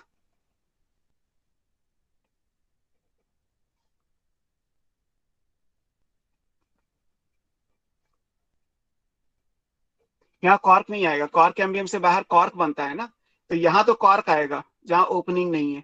और जहाँ पे ओपनिंग है वहां पे कॉर्क ना होके वहां पे कॉम्प्लीमेंट्री सेल्स बनती है, क्योंकि जगह को भरना भी जरूरी है, वरना यहाँ से कोई भी बैक्टीरिया फंगी आसानी से इन्वेड कर सकता है। डैमेज हो गया ना बेसिकली, तो डैमेज करने का मतलब उसे हील करना पड़ेगा। तो हीलिंग टिश्यू क्या आ जाएगा? That is called complementary cells, जो उस एरिया को फिलअप कर देंगी, है ना। लेकिन ओपनिंग क्रिएट हो गई है तो गैस आसानी से डिफ्यूज कर जाएगी, है ना। फिलअप करने के बाद अब कोई परमानेंट सीलिंग नहीं की गई है, बस उस जगह को भर दिया गया कि कोई ऑर्गेनिज्म ना एंटर कर सके, हालांकि गैसेस का डिफ्यूजन तो आसानी से हो ही जाएगा, तो इसलिए वो गैशियस एक्सचेंज या वाटर लॉस वेपर फॉर्म में अगर है तो उसको तो अलाउ कर देंगी, कोई फर्दर बैक्टीरिया फंगी की एंट्री नहीं होगी, ये इंश्योर करना था, इसलिए ये चीजें बनी। अब इसमें एक टॉपिक दे रखा है बार्क। बार्क क्या होता है, ये भी रिलेटेड है कॉर कैम्बियम से। बार्क का मतलब क्या है, एवरीथिंग आउटसाइड वेस्कुलर कैम्बियम। अभी शुभम ने सारी लेयर बताई सीरीज में, मैंने करेक्ट किया जहां पे जरूरत थी। वेस्कुलर कैम्बियम के बाहर जितनी भी लेयर हैं उनको एक सिंगल वर्ड में अगर लिखना हो तो आप बार्क बोलते हैं, है ना। बार्क क्या है, this include all the tissues lying outside vascular cambium। Shubham के अलावा कोई बता सकता है कौन कौन से आएंगी इसमें लेयर, बिना गलती के बताइएगा। सर पहले तो सेकेंडरी फ्लोएम आएगा, ठीक है, सेकेंडरी फ्लोएम के बाद पेरिसाइकिल, फिर बाद स्टार्च में नहीं, हाँ चलो, सेकेंडरी फ्लोएम के बाद पहले प्राइमरी फ्लोएम आएगा, सेकेंडरी फ्लोएम के बाद, हाँ sir primary primary phloem, phloem आएगा, फिर पेरिसाइकिल आएगा, हाँ उसके बाद स्टार्च की शीट हो सकती है, ठीक है, हो सकती नहीं होगी, हाँ चलो फिर। और उसके बाद एंडोडर्मिस आएगा, वो फिर तो वही हो गई, स्टार शीट और एंडोडर्मिस एक ही चीज है। ओके सर, उसके बाद सर कॉर्टेक्स, प्राइमरी कॉर्टेक्स आएगा, प्राइमरी कॉर्टेक्स, उसके बाद सेकेंडरी कॉर्टेक्स, फिर हाँ कॉर कैम्बियम, कॉर्क हो सकता है या उसके फिर जगह कॉर्क, कॉम्प्लीमेंट्री सेल भी हो सकते हैं, ठीक है, और सबसे बाहर उसके बाहर हाइपोडर्मिस, हाइपोडर्मिस के बाहर एपिडर्मिस। ठीक है ना, सारा सही है। मतलब वेस्कुलर कैम्बियम के बाहर जितनी भी लेयर है उस सबको एक वर्ड में लिखना हो तो आप बार्क बोल दोगे बस। इसका मतलब ये भी आप समझ सकते हो कि अगर एक वुडी ट्री है, मतलब जिसमें 40-50 साल का ग्रोथ हो चुका है, तो उसमें आपको केवल 3 चीजें दिखाई देंगी, एक बार्क, एक वेस्कुलर कैम्बियम और अंदर वुड, क्योंकि वेस्कुलर कैम्बियम के अंदर क्या है, केवल सेकेंडरी जाइलम यानी वुड, और वेस्कुलर कैम्बियम के बाहर क्या है, दैट इज बार्क, बीच में रह गई वेस्कुलर कैम्बियम। तो किसी वुडी ट्री के लिए अगर आपको एनाटॉमी पढ़नी है तो इट्स क्वाइट सिंपल, बाहर वाली लेयर है बार्क, वेस्कुलर कैम्बियम के बाहर एक सिंगल टर्म में, और वेस्कुलर कैम्बियम के अंदर एक सिंगल टर्म में वुड, क्योंकि वहां तो एक ही चीज होती है, दैट इज सेकेंडरी जाइलम जिसे हम वुड बोल रहे हैं, और बीच में आएगी माइक्रोस्कोप के हिसाब से वेस्कुलर कैम्बियम, जो आपको बाहर से दिखाई तो नहीं देगी लेकिन प्रेजेंट होगी। तो बार्क एक सिंपल सा टर्म है, इसीलिए इसको लूज टर्म कहते हैं, नॉन टेक्निकल। नॉन टेक्निकल क्यों बोलते हैं, क्योंकि कौन से प्लांट में कौन सी लेयर रहेगी और नहीं रहेगी हम नहीं कह सकते। ये तो अभी जो बोला इसकी सारी लेयर कौन कौन सी होगी वो तो हमने बाई कॉन्सेप्ट बाई थ्योरी पढ़ लिया, लेकिन प्रैक्टिकली किसी ट्री के अंदर इनमें से कोई सा भी टिश्यू खत्म हो जाएगा। कई बार सेकेंडरी फ्लोएम खत्म हो गया, कई बार प्राइमरी फ्लोएम खत्म हो गया, कई बार एपिडर्मिस और हाइपोडर्मिस खत्म हो गई, नहीं दिखाई दे रही। बट ये पता है हमें कि वेस्कुलर कैम्बियम के बाहर जो भी आएगा वो एक टर्म में बार्क कहलाएगा, ये हो गया, है ना। बार्क अलग अलग टाइप की होती है, इनके छोटे छोटे से नाम हैं, लाइक किसी भी सीजन में अगर शुरू में बनती है तो अर्ली बार्क बोल देते हैं, सॉफ्ट होगी, अर्ली या सॉफ्ट बार्क, इसका मतलब क्या है, फॉर्म्ड अर्ली इन सीजन, जिस सीजन में सेकेंडरी ग्रोथ हो रही है उसमें शुरुआत के दिनों में जो बनेगी वो अर्ली या सॉफ्ट बार्क हो गई। टाइम के हिसाब से ये बाद में बनेगी तो लेट, और फिर उसमें हार्डनेस आ जाएगी तो हार्ड बार्क हो गई, फॉर्म लेटर इन सीजन।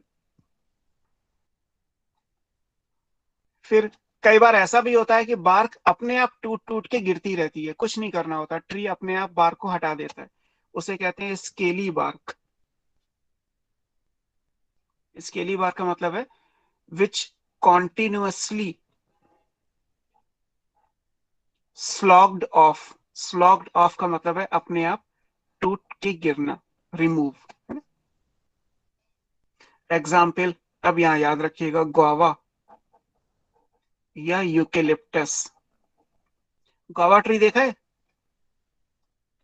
गुआवा या यूकेलिप्टस का ट्री तो देखा होगा आप लोगों ने। यूकेलिप्टस का भी यहाँ दिल्ली या यमुना विहार में तो बहुत सारा है, कैल्विन के कैंपस के पास ही लगे हुए हैं। उन पे ब्राउन कलर की पपड़ी हटती रहती है अपने आप, या गुआवा देखा होगा तो उस पे भी देख सकते हो, गुआवा के ट्री पे एक ब्राउन कलर की पपड़ी जैसा स्ट्रक्चर अपने आप टूट टूट के गिरता रहता है, कोई हटाता नहीं है उसे। ऐसे यूकेलिप्टस पे भी दिखाई देगा आपको। तो दैट स्ट्रक्चर इज बार्क, उसके अंदर ये सारी लेयर आएंगी जो भी थोड़ी देर पहले बोली थी। और फिर जो गुआवा में रह जाएगा, चिकना सा जो स्टेम रह जाता है, that is basically secondary xylem, और कुछ होगा ही नहीं, है ना। तो जो कॉन्टिन्यूसली स्लॉग्ड ऑफ है, अपने आप टूट टूट के गिरती रहती है, उसे स्केली बार्क कहते हैं, है ना। और अगर ये ना गिरे, हमेशा प्लांट के साथ रहे लंबे टाइम तक, तो इसे रिंग बार्क कहा जाता है। Remain with plant as sheet, हर साल बार्क बन रही है तो शीट्स बन जाएंगी बार्क की, 1 2 3 4 5 6 लाइक दिस, है ना। इसका एग्जांपल बेट्यूला। रिंग बार्क तो नहीं पूछा गया, लेकिन ये स्केली बार्क याद रखिएगा, है ना। गुआवा या यूकेलिप्टस, कोई भी जो अपने आप टूट के गिरती रहेगी वो स्केली बार्क, जो अपने आप टूट के नहीं गिरेगी, पूरी पूरी लेयर की फॉर्म में है, that is ring bark. Season में पहले बनी तो अर्ली, सीजन के बाद में बनी तो लेट। बस ये बार्क से रिलेटेड टर्म्स हो गए। So this is all about second topic, that is secondary growth in dicot stem by cork cambium। तो उसमें cork cambium कैसे बनती है वो पढ़ा हमने, by the de-differentiation of hypodermal cells जो कॉलन काइमेटस है। और स्ट्रक्चर में कुछ स्पेशलिटी थी नहीं, उसकी एक्टिविटी में हमने पढ़ा कि बाहर की तरफ वो डेड टिश्यू यानी कॉर्क बनाएगी, अंदर की तरफ लिविंग टिश्यू यानी कि सेकेंडरी कॉर्टेक्स बनाएगी। तीनों को मिला के आप पेरीडर्म भी बोल सकते थे। और फिर कॉर्क कैम्बियम से रिलेटेड 3 वर्ड पढ़ लिए हमने, लेंटिसेल्स क्या होते हैं, बार्क क्या होती है, और कॉर्क अपने आप में क्या है, वो भी हमने यहीं पे पढ़ा, है ना। तो ये सेकंड पोर्शन कंप्लीट हुआ, that is secondary growth in dicot stem by cork cambium.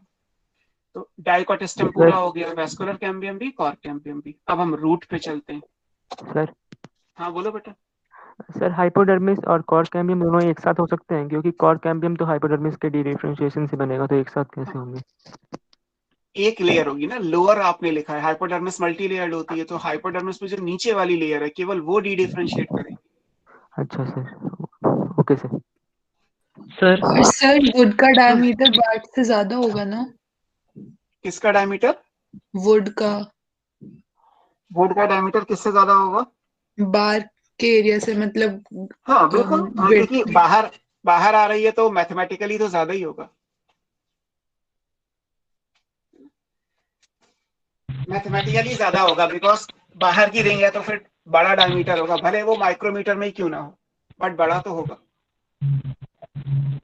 Sir हाँ सर बाहर की रिंग है इसलिए नहीं, मतलब मैं एरिया वाइज बोल रही थी कि उसके अंदर ज्यादा वो होगा नहीं या नहीं, फिर। बार एक्चुअली सेकेंडरी जाइलम का अमाउंट हमेशा बहुत ज्यादा बनता है। तो अगर आप ऐसे सोच रहे हैं डायमीटर को कि नेचर में हमें क्या दिखाई देगा, तो नेचर में तो मैंने आपको बताया ना, गुआवा का ट्री अगर आपने देखा हो तो मतलब हार्डली आई थिंक सो कि वो 1 या 2 मिलीमीटर की थिकनेस की बार्क होती है।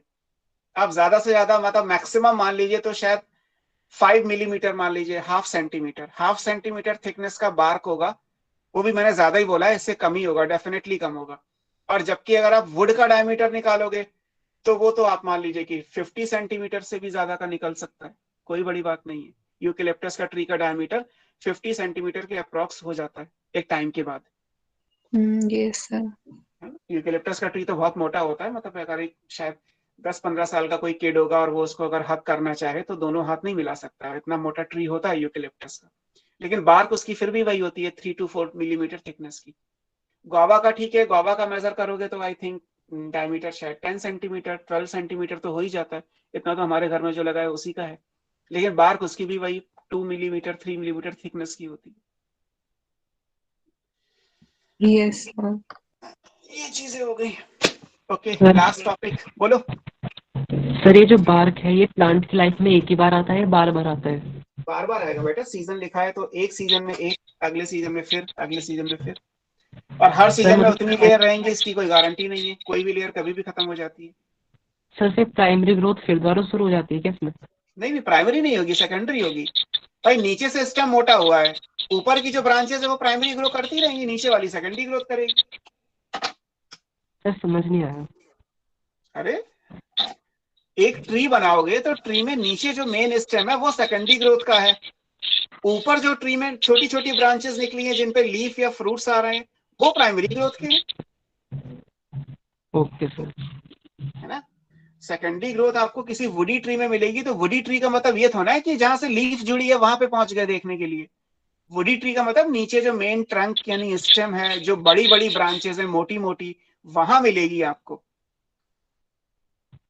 Okay sir. सर ये अर्ली और लेट तो एक ईयर के लिए बोल रहे हैं ना, कि पहले जो बन जाएगी वो अर्ली और लेट बाद वाली, उसके बाद ये जब फॉल ऑफ हो जाएगी तो उसके बाद फिर से एक और अर्ली बार का फिर हाँ, और क्या, फिर अगले सीजन में फिर आएगा। Okay sir. इसीलिए तो लिखा कॉन्टिन्यूसली स्लॉग्ड ऑफ, अपने आप टूट के। एक सीजन में बनी, टूट के निकल गई, मतलब पहले अर्ली बनी, फिर वो लेट में कन्वर्ट हुई और टूट के गिर गई। अगले साल फिर वही गोवा के अंदर सेम सिचुएशन है, पहले अर्ली बना, फिर लेट बना, फिर अपने आप टूट के गिर गया। लेकिन यहाँ अपने आप टूट के नहीं गिरेगी, यहाँ 10 साल की 10 बार का आपको एज ए शीट दिखाई देंगी सर्किल की फॉर्म में। एक्चुअली इसके आगे भी बहुत कुछ है, जैसे आपने कभी सुना हो कि जो मैन्युस्क्रिप्ट है हमारे पास इंडियन मैथोलॉजी के हिसाब से, ऋग्वेद इस टाइप की, तो जो मैन्युस्क्रिप्ट है उनको किस पे लिखा गया होगा? उस टाइम पे पेपर तो था नहीं भाई, पेपर तो आज हमने बनाया ना सेल्यूलोज का, तो वो किताबें किस पे लिखी गई होंगी? तो वो बार्क पे लिखी गई है, रिंग बार्क पे। हमने क्या किया, हमने जैसे ये ट्री है तो ट्री में हमने यहाँ पे एक कट लगाया और स्कैपल की मदद से इसको घुमा के हमने पूरा पेपर जैसा शीट निकाल लिया बार्क का। उस पे वो गीता और जो महाभारत और वेद व्यास ने जो लिखा है लाइक दिस। और अभी भी आर्कियोलॉजिकल सर्वे ऑफ इंडिया के पास हमारी ओल्ड मैन्युस्क्रिप्ट हैं, कुछ पन्ने हैं बेसिकली जो बार्क पे लिखे गए हैं। तो पुराने टाइम पे पेपर की जगह बेसिकली इस रिंग बार्क को यूज करते थे। बेट्यूला का ट्री है जिसकी शीट्स को काट काट के उसको वो एज ए पेपर यूज किया करते थे। और किस पे लिखोगे? उस टाइम पे पेपर था ना, था पेपर नहीं था, कपड़ा नहीं था, है ना। खैर ये हो गया। अब आते हैं लास्ट टॉपिक पे फटाफट। रूट में क्या सिनेरियो है सेकेंडरी ग्रोथ का? Third, this is secondary growth in dicot root. अब स्टेम की जगह रूट आ गया। By vascular cambium.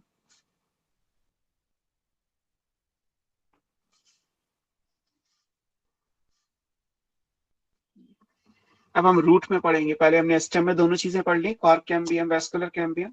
अब रूट में पढ़ेंगे। रूट में केवल हमें यही पढ़नी है, वेस्कुलर कैम्बियम। रूट में कॉर्क कैम्बियम हमारे सिलेबस में नहीं है। तो आपके लिए चैप्टर का लास्ट टॉपिक जो इसी पेज पे खत्म हो जाएगा। रूट का प्राइमरी स्ट्रक्चर क्या था अगर आपको याद हो तो? मतलब कैम्बियम कैसे समझना, वही है आपको। Formation of cambium ring, circular cambium चाहिए, and activity of cambium ring. दो ही हेडिंग यहाँ पे भी आएंगी, है ना। सबसे पहले फॉर्मेशन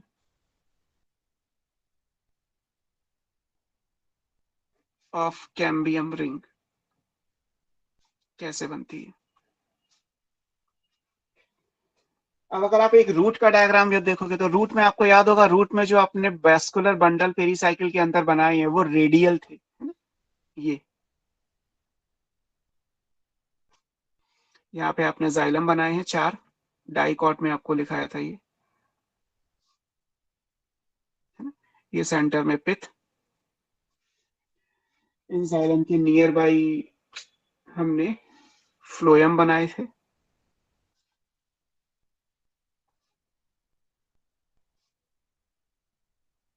यही तो पढ़ा था स्ट्रक्चर, है ना। ये एक रेडियल वेस्कुलर बंडल है जिसमें ये P यानी फ्लोएम है, X यानी जाइलम है, बीच में ये जो व्हाइट पोर्शन है यहाँ कंजक्टिव टिश्यू आएगा, और बाहर वाली लाइन क्या है? पेरीसाइकिल है। इसके बाहर यहाँ पे एंडोडर्मिस आएगी विद कैस्पेरियन स्ट्रिप, बाहर कॉर्टेक्स आएगा, और हाइपोडर्मिस रूट में होती नहीं तो एपिडर्मिस आएगी। बाहर से हमें पढ़ना नहीं क्योंकि हम वेस्कुलर कैम्बियम की बात कर रहे हैं। अब यहाँ कोई भी कैम्बियम पहले से प्रेजेंट नहीं है। लाइक यही वेस्कुलर कैम्बियम जब डाइकॉट स्टेम में थी तो उसमें इंट्राफेसिकुलर था, हमने केवल इंटरफेसिकुलर बनाया, और उस बेसिस पे हमने कहा कि वो पार्शियली सेकेंडरी है। यहाँ केस क्या है? यहाँ पहले से कुछ नहीं है, जो भी कैम्बियम बनेगी वो पूरी बाद में बनेगी। तो यही वेस्कुलर कैम्बियम यहाँ पे कैसी होगी, कंप्लीटली सेकेंडरी होगी।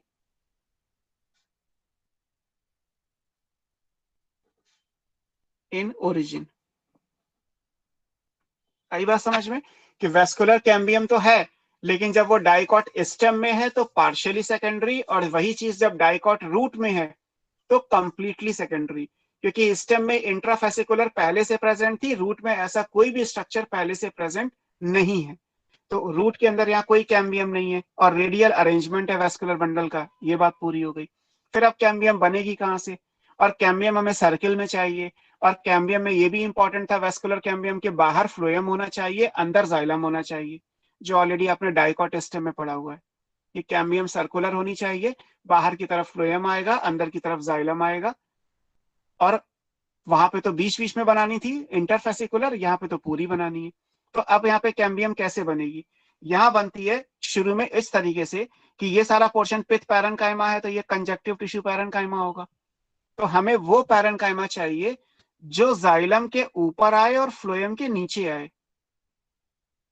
इस तरीके से हमें सोचना पड़ेगा। तो अब ये कैसे पॉसिबिलिटी होगी, ये कुछ ऐसे होगा कि ये जाइलम के ऊपर है और फ्लोएम के नीचे है। तो जो कैम्बियम बनेगी वो इस तरीके से बनेगी, दिस इज कैम्बियम। और ऐसा करने से अगर आप शेप बनाओगे तो फ्लोएम सारा बाहर हो गया, जाइलम सारा अंदर आ गया, जो कैम्बियम का पर्पज है कि फ्लोएम हमेशा कैम्बियम से बाहर होता है और जाइलम हमेशा कैम्बियम के अंदर यानी उसके ठीक नीचे प्रेजेंट। इसको बोलते हैं हम इनिशियल कैम्बियम। अभी ये पूरी सर्कल नहीं है, क्योंकि सेकेंडरी ग्रोथ के लिए सर्कुलर होनी चाहिए, वो हमने शुरू में ही लिखा था, है ना। ये इनिशियल है, वेव लाइक है, इसे वेवी कैम्बियम कहते हैं। Cambium means vascular cambium, initial और वेवी वेस्कुलर कैम्बियम। यहाँ पे और ये इनिशियल लिखा है। इनिशियल इससे लिखा क्योंकि ये एक कैम्बियम बनी, अभी इस कैम्बियम से और कैम्बियम ही बनेगा, इससे डायरेक्ट टिश्यू नहीं बनेगा। पहले से सर्किल बनाना पड़ेगा पूरा सर्कुलर, क्योंकि वेव लाइक कैम्बियम नहीं हो सकती। कैम्बियम जब तक सर्कुलर नहीं आएगी तब तक वो डायमीटर इंक्रीज नहीं कर सकती, है ना। तो अब ऐसा ऐसा थोड़ा ना कि पेड़ का डायमीटर, पेड़ का जो शेप है वो ऐसा बना दोगे, शेप तो सर्किल चाहिए। सर्किल के लिए इस जगह को सर्किल में कन्वर्ट करना पड़ेगा। तो जब सर्किल में बन जाएगा तो सर्कुलर कैम्बियम हो जाएगी। अभी ये इनिशियल है, पहली वेवी कैम्बियम कहलाती है, वेव लाइक स्ट्रक्चर है, रिजिड फरो बने हैं इसमें, क्योंकि जाइलम फ्लोएम का अरेंजमेंट रेडियल था, इसलिए केवल यही पॉसिबिलिटी है कि जाइलम के ऊपर और फ्लोएम के नीचे। जाइलम में भी यहाँ पे जाइलम कौन सा होगा, प्रोटोजाइलम, क्योंकि रेडियल में ये प्रोटोजाइलम है और ये मेटाजाइलम है। तो प्रोटोजाइलम के ऊपर का पैरेन्काइमा और फ्लोएम के नीचे का parenchyma.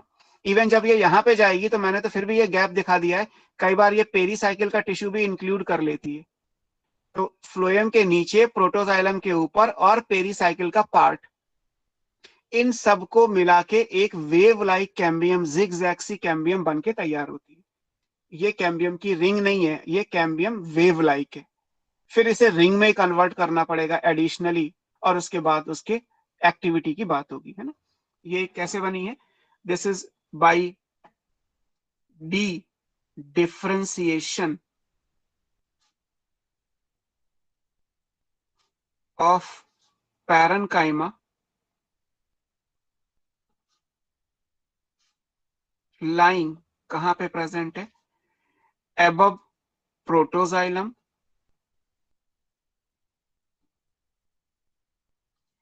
below phloem and some part of pericycle. Pericycle भी पैरेन्काइमा की होती है, आपने रूट में पढ़ा हुआ है कि पेरीसाइकिल पैरेन्काइमा की होती है। ये इस तरीके से आएगा कि वेवी कैम्बियम कैसे बनेगी, इस तरीके से जाइलम के ऊपर, फ्लोएम के नीचे, और जहां जहां पे ये पेरीसाइकिल है यहाँ पे कुछ पेरीसाइकिल का पार्ट आएगा। इससे एक वेव लाइक या इनिशियल कैम्बियम बनती है ना।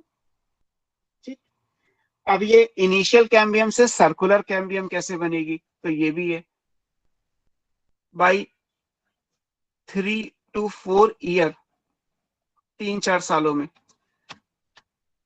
इट बिकम्स सर्कुलर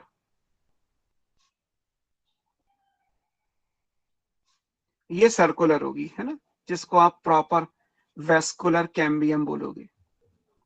अब ये इनिशियल नहीं है, ये प्रॉपर सर्कुलर है, 3-4 सालों में होगी। कैसे होगी? इसके लिए क्या करना पड़ेगा, इसे ये गड्ढे को भरना पड़ेगा। तो जब ये कुछ बनाएगी, पहली बात ये कैम्बियम है, वेस्कुलर कैम्बियम। वेस्कुलर कैम्बियम जब कट करेगी तो यहाँ बनेगा फ्लोएम, यहाँ बनेगा जाइलम। लेकिन अभी नहीं बनेगा। ये पहला साल हो गया, कैम्बियम बन गई। दूसरे साल में क्या होगा, इसके बाद फिर यहाँ पे कैम्बियम ही बनेगा। अब कैम्बियम बनेगा बाहर की तरफ, कैसे बनेगा कि फ्लोएम के नीचे की सेल्स ज्यादा बनेंगी और जाइलम के ऊपर की सेल्स कम बनेगी, है ना। मैं आपको ऐसे बना के दिखाता हूँ। ये एक वेस्कुलर बंडल, ये जाइलम है, ये दूसरा है, केवल इतना ही बना रहा हूँ, है ना। और ये हमने पेरीसाइकिल बनाया था, यहाँ फ्लोएम है,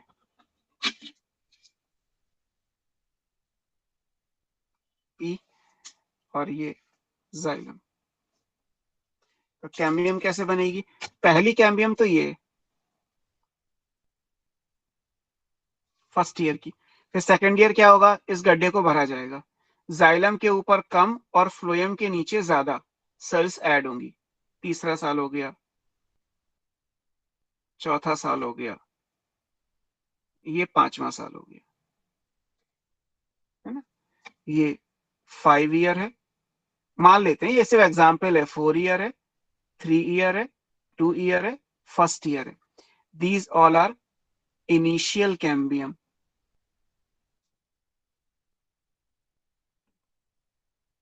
जो वेव लाइक थी, पहली वाली ज्यादा वेवी है, दूसरी उससे कम, तीसरी और कम, चौथी और कम, पांचवी जो है वो मैच्योर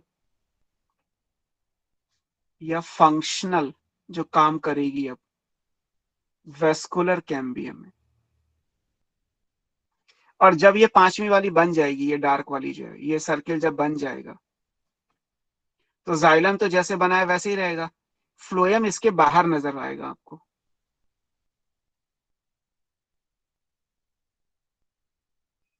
फ्लोएम यहां आ जाएगा खिसक के, क्योंकि बीच में से टिश्यू को ऐड किया गया है। तो 3-4 सालों में इसे सर्किल बनाने में टाइम लगेगा। लेकिन जब ये सर्किल, ये न्यू कैम्बियम रिंग्स है, मतलब 1 2 3 4 5 नई नई कैम्बियम, कैम्बियम से कैम्बियम बना बेसिकली, वहां नहीं बना था। वहां तो कैम्बियम शुरू से सर्कुलर थी। तो जैसे ही उसकी एक्टिविटी स्टार्ट हुई, उसने बाहर की तरफ सेकेंडरी फ्लोएम, अंदर सेकेंडरी जाइलम शुरू कर दिया बनाना। लेकिन यहाँ क्या है, यहाँ ऐसा नहीं है। यहाँ पे पहले एक इनिशियल कैम्बियम को कन्वर्ट करके फंक्शनल कैम्बियम में ले जाया जाएगा, दैट मस्ट बी सर्कुलर। तो वो सर्किल बनाने के लिए ये 3-4 सालों का टाइम निकल जाएगा, या 5 साल मान लीजिए। डायग्राम में मैंने 1 2 3 4 5 लिख दिया, ये हो जाएगा। जैसे ये सर्कुलर हो जाएगी, है ना, वंस इट बिकम सर्कुलर, इसकी एक्टिविटी स्टार्ट हो जाएगी। यहाँ भी कुछ फ्यूजिफॉर्म इनिशियल जैसा या रे इनिशियल जैसा नहीं है।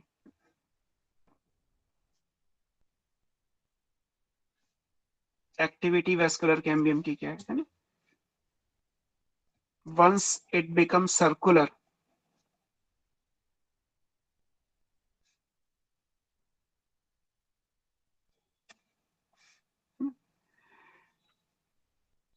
all events are same as that of vascular cambium in dicot stem। बाकी सब कुछ सेम है।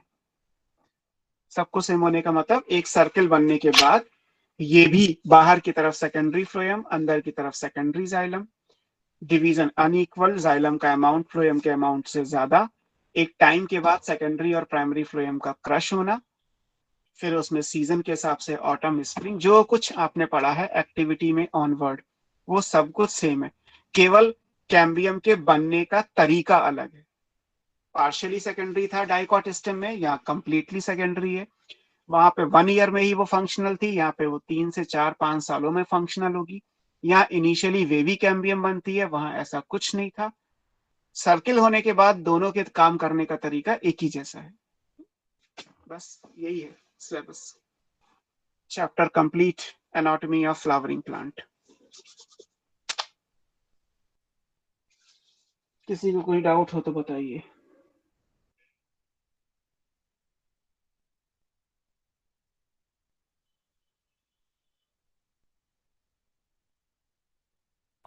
सर जो ये फिफ्थ वाली है, ये सबसे पहले बनेगी या सबसे लास्ट में बनेगी? नहीं नहीं, ये लास्ट में यार, 1 2 3 4 5 लिखा हुआ है, तो 5वां साल तो 5वें नंबर पे ही आएगा ना। तो फिर सही है, मैं मैच्योर कैसे हो गई? बेटा मैच्योर कोई नहीं है, सारी मेरिस्टेमेटिक है, लेकिन ऐसा तो ना कोई गारंटी है कि एक जो डिवाइडिंग सेल है वो डिवाइड करके मैच्योर ही हो जाएगी। डिवाइड करके और डिवाइडिंग सेल बना सकती है, डिवाइड करके और डिवाइडिंग सेल बना सकती है। तो 3 4 साल तो केवल ये मेरिस्टम से मेरिस्टम, मेरिस्टम से मेरिस्टम, मेरिस्टम से मेरिस्टम, मेरिस्टम से मेरिस्टम, तब तक जब तक कि ये सर्किल ना बन जाए, सर्कुलर ना हो जाए। ऐसा होने के लिए इसे फ्लोएम के नीचे ज्यादा ग्रो करना पड़ेगा, जाइलम के ऊपर कम करना पड़ेगा। अगर हर जगह बराबर मेरिस्टेमेटिक टिश्यू बने तो फिर ये हमेशा वेवी रहेगी, फिर सर्किल तो ना बन पाएगा। और जब तक सर्किल नहीं बनेगा तब तक ये काम करना शुरू नहीं करेगी। काम करने का मतलब तब तक ये मैच्योर टिश्यू नहीं बनाएगी, that is secondary phloem, secondary xylem. मतलब सर ये जैसे सर्कुलर होंगी वैसे ये जो लास्ट वाली है वो मैच्योर हो जाएगी? हाँ, मैच्योर नहीं हो जाएगी। इसको मैच्योर कर दोगे तो फिर कैम्बियम खत्म हो गई। कैम्बियम एक बार बनती है, यूज हर बार होती है। जब ये 5 साल के बाद अपना काम करना शुरू करेगी तो फिर 5 साल के बाद बाहर फ्लोएम, अंदर जाइलम, फिर उसके बाद फिर एक फ्लोएम, फिर एक जाइलम, फिर उसके बाद फिर एक फ्लोएम, फिर एक जाइलम, बस। कैम्बियम को मैच्योर थोड़ा कर दोगे, कैम्बियम को मैच्योर कर दोगे तो खत्म हो गई वो, उसका स्टेटस ही खत्म हो गया। कैम्बियम होती है मेरिस्टेमेटिक, और मैच्योर करने का मतलब परमानेंट टिश्यू। जब परमानेंट कर दोगे तो फिर वो डिवाइड कैसे करेगा? फिर तो ना डिवाइड करेगा। यस सर, आपके समझ में आ गया। हाँ, अच्छे से समझ लेना, आगे भी इसकी जरूरत पड़ेगी किसी चैप्टर में, लेकिन फिर तब ये मत कहिएगा कि मुझे याद नहीं है। और वैसे भी एनाटॉमी को आपने टाइम से ज्यादा लेके कंप्लीट किया। बोलो। सर यहाँ पे इंट्रा और इंटरफेसिकुलर कैम्बियम तो नहीं है ना? कुछ नहीं बेटा, वो चीज ही नहीं है, वो केवल स्टेम में थी। Yes sir. डाइकॉट स्टेम में वो थी। सर ये वेस्कुलर कैम्बियम आने के बाद इनिशियल कैम्बियम खत्म हो जाएंगी ना? हाँ, वो सब धीरे धीरे टाइम के हिसाब से, ऐसा कोई डेड वो नहीं है लाइन की 5वें साल में पहली वाली लेयर खत्म हो गई, वो धीरे धीरे खत्म होगी। जैसे ही इसके अंदर से सेकेंडरी जाइलम बनना शुरू होगा ना, तो सेकेंडरी जाइलम इन सारी लेयर को खत्म करता चला जाएगा। जगह तो उतनी है ना। अब यहाँ पे सेकेंडरी जाइलम पहले आएगा, उसकी इंपॉर्टेंस ज्यादा है। कैम्बियम की तो इंपॉर्टेंस 5वें वाले की है, शुरू की 4 वाली तो बेकार हो गई। सर ये जो फ्लोएम है ये बाहर आएगा ना फिर उसके बाद? हाँ, फ्लोएम बाहर हो जाएगा। वैसे डायग्राम आएगा। आप एनसीईआरटी में डायग्राम देखो, मैंने इसके आगे का नहीं बनाया, एनसीईआरटी का लास्ट डायग्राम है। तो इसके बाद के जो डायग्राम देखोगे तो वही फ्लोएम के 4 पैच आपको बाहर डॉट्स की फॉर्म में नजर आएंगे, हैं बने हैं बुक में, आप ध्यान से देखोगे तो दिख जाएगा। सर सर ये कॉम्प्लीमेंट्री सेल जो थी वो डेड थी? नहीं, वो तो लिविंग है बेटा। सर ऐसा कारण कैसे? सर उसे डेड को लिविंग से रिप्लेस कर दिया, ऐसा क्यों? डेड और लिविंग को रिप्लेस नहीं किया, उसमें तो केवल बनाया ही ऐसे ही था। ये जो कैम्बियम थी यहाँ पे कॉर्क कैम्बियम, ये जो ब्लैक है, इसने यहाँ पे कॉर्क नहीं बनाया, यहाँ पे इसने लिविंग सेल यानी कॉम्प्लीमेंट्री बनाए, यहाँ पे इसने डेड बनाए हैं। अच्छा, तो वहाँ पे कॉर्क है और नीचे कॉम्प्लीमेंट्री सेल है? नहीं, कॉर्क नहीं है, ये तो पूरी कॉर्क कैम्बियम है। कॉर्क वहां आएगी जहाँ लेंटिसेल नहीं है, जहाँ लेंटिसेल है वहां कॉर्क नहीं आएगा, उसके नीचे कॉम्प्लीमेंट्री सेल आएगा। तो यही बोल रहा हूँ, इसीलिए तो यहाँ ब्रैकेट में लिखा है इंस्टेड ऑफ कॉर्क, कॉर्क के बदले में। ये था ना कि कॉर्क भी होगा और ये भी हो जाएगा। Yes sir. सर जो फिर वो क्वेश्चन था जिसमें कैम्बियम के बाहर डेड कहाँ पे बनते हैं वो वाला था, तो यहाँ तो डेड और लिविंग दोनों ही बन रहे हैं। तो ये लेंटिसेल के लिए तो एक लिमिटेशन है ना, एक केस है पर्टिकुलर कि 40-50 सालों के बाद जब प्रेशर रेजिस्ट करने की सिचुएशन नहीं रहेगी तब ये बात आएगी, शुरू में ही तो ना बन जाएगा। इनिशियली मतलब बस वही बनेगा ना जो डेड सेल्स वाला? नॉर्मल, हाँ, कॉर्क बनेगा। कॉर्क, हाँ, ओके सर। इसलिए तो ये भी लिखा है अकर इन वुडी ट्रीज, मतलब जब बहुत पुराने ट्री हो जाते हैं तब ये सिचुएशन आती है। Okay sir. हो गया? किसी को कोई डाउट नहीं है? Anatomy of flowering plant complete हुआ। अब आपको नेक्स्ट चैप्टर पढ़ना है, प्लांट फिजियोलॉजी, सीधे जंप करके। बीच में जैसे बायोमॉलिक्यूल स्टेम्स के पास लेंटिसेल्स होते हैं एक्सचेंज करने के लिए, वैसे रूट्स के यूज करते हैं? रूट को जरूरत ही नहीं है, रूट का काम तो केवल रूट हेयर के थ्रू वाटर एब्जॉर्ब करना है, जबकि स्टेम का काम बहुत सारा है, वहाँ एक्सचेंज की जरूरत है। मतलब रेस्पिरेशन के लिए बिल्कुल नहीं चाहिए होती है? नहीं, उन्हें ऑक्सीजन जो चाहिए वो उनको डिफ्यूज करके अंदर से दी जाएगी, वो बाहर से डायरेक्टली नहीं ले सकते। उनमें गैसियस एक्सचेंज नहीं हो सकता, लेकिन उनमें ऑक्सीजन उनको तक पहुंचाई जाएगी। Okay sir. ये तो एक ऑप्शन हो गया कि मान लीजिए मैंने एक गेट खोल दिया, एक खिड़की खोल दी है, तो ठीक है यहाँ से भी हवा आ जाएगी। बाकी या मतलब खिड़की से भी कोई बाहर से अंदर आ सकता है। बाकी जहाँ जीना लगा है जाने के लिए, ऊपर जाने के लिए, अंदर आने के लिए स्टेयर्स दे रखी, वहां से तो सर पूरी दुनिया। जैसे वो मैनग्रोव प्लांट्स में हमने पढ़ा था रूट्स की हाँ, वहां वो मॉडिफिकेशन में। डिफरेंट केस था, बिकॉज वहां पे न्यूमेटोफोर्स बाहर आ गए और उनमें पोर्स हैं एक्चुअली, दैट इज मॉडिफिकेशन। वो तो एक पर्टिकुलर यस केस या सर। पर्टिकुलर एग्जाम्पल के साथ था, नॉर्मली ऐसा नहीं होता। Yes sir. Okay, next unit as well as next chapter, है ना। आप मुझे 2 मिनट दो, 10 में आया, है ना। तब तक आपको कोई डाउट हो तो और सोच लो, जस्ट 2 मिनट्स।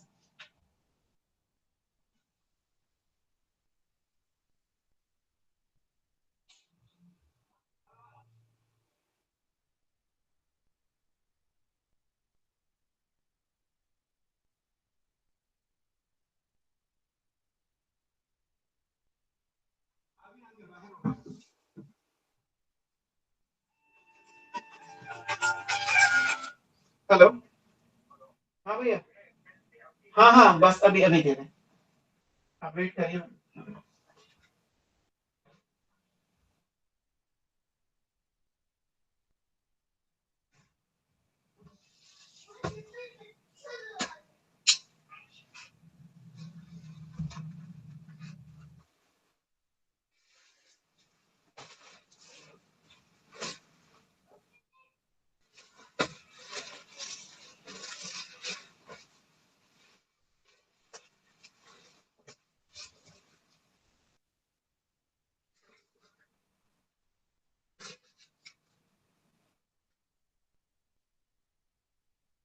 ओके, हम ट्रांसपोर्ट इन प्लांट्स पढ़ेंगे, है ना। प्लांट फिजियोलॉजी, फिजियोलॉजी का मतलब होता है स्टडी ऑफ मेटाबॉलिज्म। जैसे आपने लिविंग वर्ल्ड में मेटाबॉलिज्म पढ़ा होगा, it's one of the living property. और उसमें सर ने आपको पढ़ाया होगा स्टार्टिंग में कि वहां पे दे रखा है, आप एनसीईआरटी में भी देख सकते हैं कि मेटाबॉलिक रिएक्शन सेल के अंदर होती हैं, तो वो लिविंग रिएक्शंस कहलाती हैं। और फिर सेल के हिसाब से लिविंग थिंग्स या लिविंग ऑर्गेनिज्म वर्ड आएगा। अगर वही रिएक्शन सेल से बाहर है तो वो सिंपली केमिस्ट्री, केमिकल रिएक्शन कहलाएगा। एक केमिकल और एक बायोकेमिकल, इसमें केवल लिविंग यानी बायो का डिफरेंस है। जैसे आप कोई भी ऑक्सीडेशन या रिडक्शन केमिस्ट्री में टेस्ट ट्यूब में करते हैं तो वो केमिस्ट्री है यानी केमिकल रिएक्शन है। अगर यही ऑक्सीडेशन रिडक्शन किसी सेल के अंदर हो रहा है, किसी ऑर्गेनिज्म की बॉडी के अंदर हो रहा है, तो ये बायोकेमिकल रिएक्शन हो जाएगा। केमिस्ट्री और बायोकेमिस्ट्री लाइक दिस। तो प्लांट फिजियोलॉजी का मतलब क्या हुआ कि हम केवल प्लांट की बात कर रहे हैं। हालांकि यहाँ पे जो कॉन्सेप्ट आप पढ़ोगे वो ऐसा नहीं है कि वो केवल प्लांट पे अप्लाई होंगे, most of them are applicable to plant, but जो कॉन्सेप्ट्स हैं वो आप एनिमल सिस्टम पे भी या किसी और बैक्टीरिया, फंगी, प्रोटिस्ट कहीं भी अप्लाई कर सकते हैं। नॉट ओनली प्लांट किंगडम, आप बाकी के 4 किंगडम पे भी इन चीजों को अप्लाई कर सकते हैं with terms and condition applied. कहीं पे कोई लूप होल है तो वो चीजें आपको देखनी पड़ेंगी। सो प्लांट फिजियोलॉजी क्या हुआ, स्टडी ऑफ मेटाबॉलिज्म। और मेटाबॉलिज्म क्या कहलाता है, मेटाबॉलिज्म कहलाता है वाइटल एक्टिविटीज, जो हमारी लिविंग रिएक्शंस हैं उनकी स्टडी को हम मेटाबॉलिज्म कहते हैं। यही डेफिनेशन बन जाएगा। हमारी यूनिट है प्लांट फिजियोलॉजी,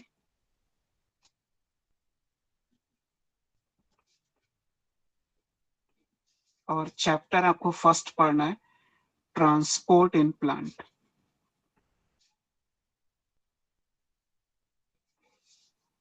ये है जहां तक प्लांट फिजियोलॉजी की बात है। प्लांट फिजियोलॉजी का मतलब है स्टडी ऑफ मेटाबॉलिक और लिविंग रिएक्शंस, या इनको बोल सकते हैं वाइटल, मतलब जो जिंदा रहने के लिए चाहिए एक्टिविटीज।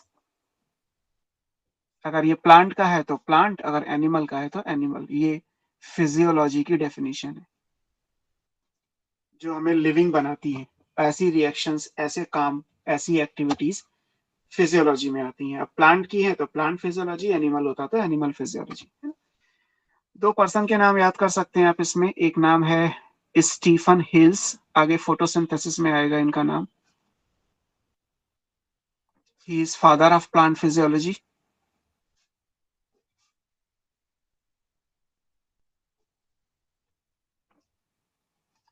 और इंडिया में जो नाम है वो sir Jagadish Chandra Bose, JC Bose. He is Indian father of plant physiology. इनका नाम भी आगे हम पढ़ेंगे।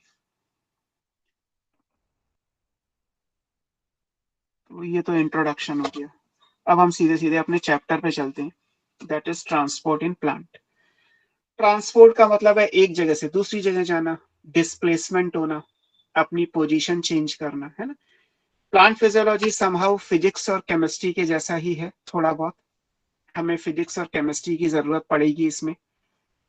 मुझे एक्चुअली आइडिया नहीं है इस बात का कि 11th की एनसीईआरटी में फिजिक्स केमिस्ट्री का कौन सा कॉन्सेप्ट आप पढ़ते हैं और कौन सा शायद 12th में पढ़ेंगे।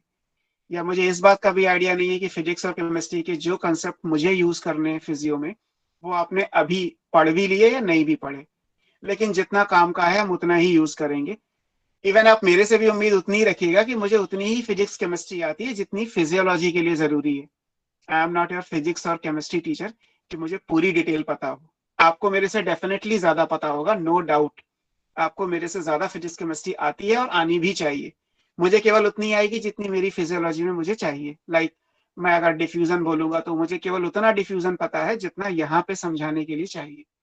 बाकी डिफ्यूजन में डेरिवेशन क्या होता है, कैलकुलेशन कैसे करते हैं, पार्शियल प्रेशर क्या होता है, कैसे कैलकुलेट करते हैं, वो सब काम ना हमें करना है ना उसकी कोई जरूरत है। हमें केवल एक कॉन्सेप्ट चाहिए, कोई कैलकुलेशन नहीं चाहिए, है ना। जैसे हमारी लिमिटेशन क्या है कि हम अगर कोई लॉ भी पढ़ रहे हैं तो लॉ का स्टेटमेंट चाहिए मुझे कि थर्मोडायनेमिक्स का पहला लॉ क्या होता है।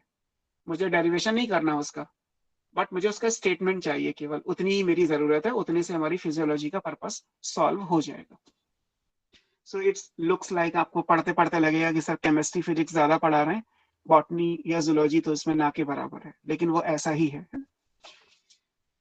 फर्स्ट चैप्टर की बात करें तो सबसे पहले बात आती है ट्रांसपोर्ट की। और ट्रांसपोर्ट को अगर हम अलग अलग तरीके से पढ़ें, इंट्रोडक्शन वाला पैराग्राफ जो दे रखा है इस चैप्टर में, उसमें भी अगर आप पढ़ोगे तो वहां पे दो तीन चीजें काम की डिस्कस की गई हैं। इवन उनसे नीट में भी क्वेश्चन आया, पिछले साल ही क्वेश्चन आया हुआ है 2019 में। क्या चीजें हैं वो भी हम देखते हैं।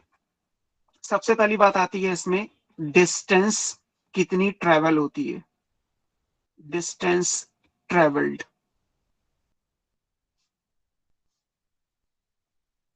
अगर ट्रांसपोर्ट हो रहा है, अगर मटेरियल एक जगह से दूसरी जगह जा रहा है तो वो डिस्टेंस कितनी है। तो डिस्टेंस के हिसाब से जो ये ट्रांसपोर्ट है वो दो टाइप का होता है, टू टाइप्स ऑफ ट्रांसपोर्ट।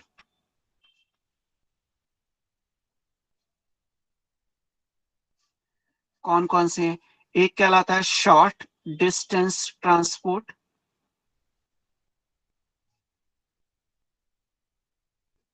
और एक हो जाएगा लॉन्ग डिस्टेंस ट्रांसपोर्ट, है ना। अभी देखते हैं। अब शॉर्ट डिस्टेंस में मिनिमम डिस्टेंस कितनी हो सकती है, सोच के बता सकते हो? सबसे कम डिस्टेंस जो कोई भी मॉलिक्यूल किसी लिविंग सेल या प्लांट के अंदर ट्रेवल कर सकता है, मिनिमम डिस्टेंस, शॉर्टेस्ट ट्रांसपोर्ट अगर लिखा जाए तो। सर सेल के अंदर का, सेल के अंदर का, बिल्कुल सही है।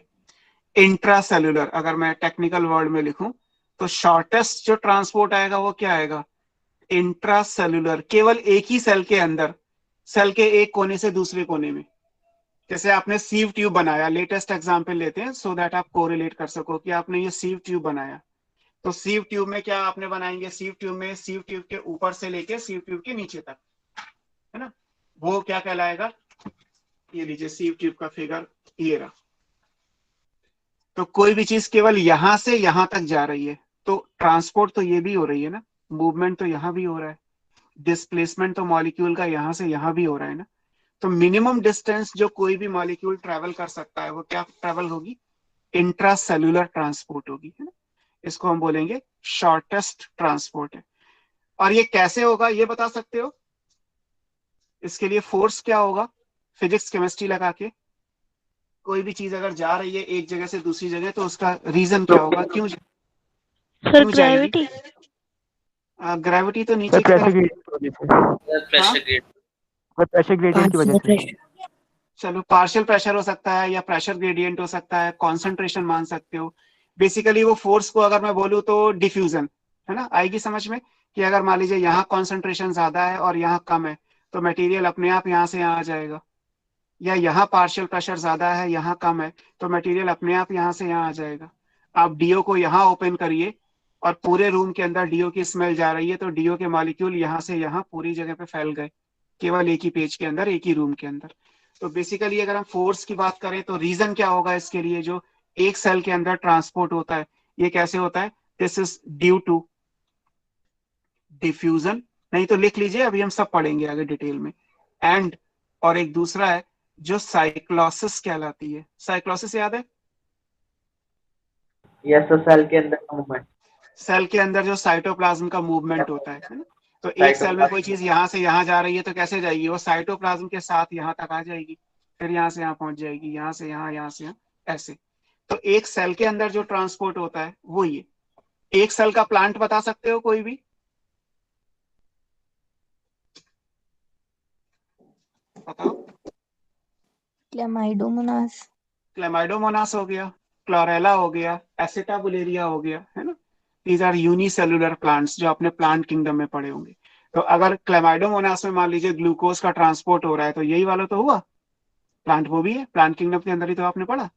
और अगर आप प्रोटिस्ट में लाना चाहें तो उसमें यूग्लिना ले लीजिए, डायटम्स क्राइसोफाइट्स ले लीजिए, बैक्टीरिया लेना चाहे तो वहां भी ले सकते हैं।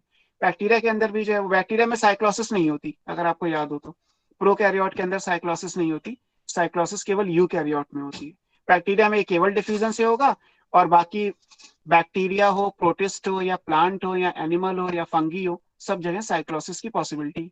बैक्टीरिया में साइक्लोसिस नहीं आएगा क्योंकि प्रोकैरियोट के अंदर साइक्लोसिस नहीं होती। या फिर ये तो शॉर्टेस्ट डिस्टेंस हो गई, मिनिमम डिस्टेंस। आप एक छोटी डिस्टेंस ले सकते हैं। तो दूसरा इसमें क्या आ जाएगा? इंटरसेलुलर ट्रांसपोर्ट, एक सेल से दूसरी सेल के बीच में।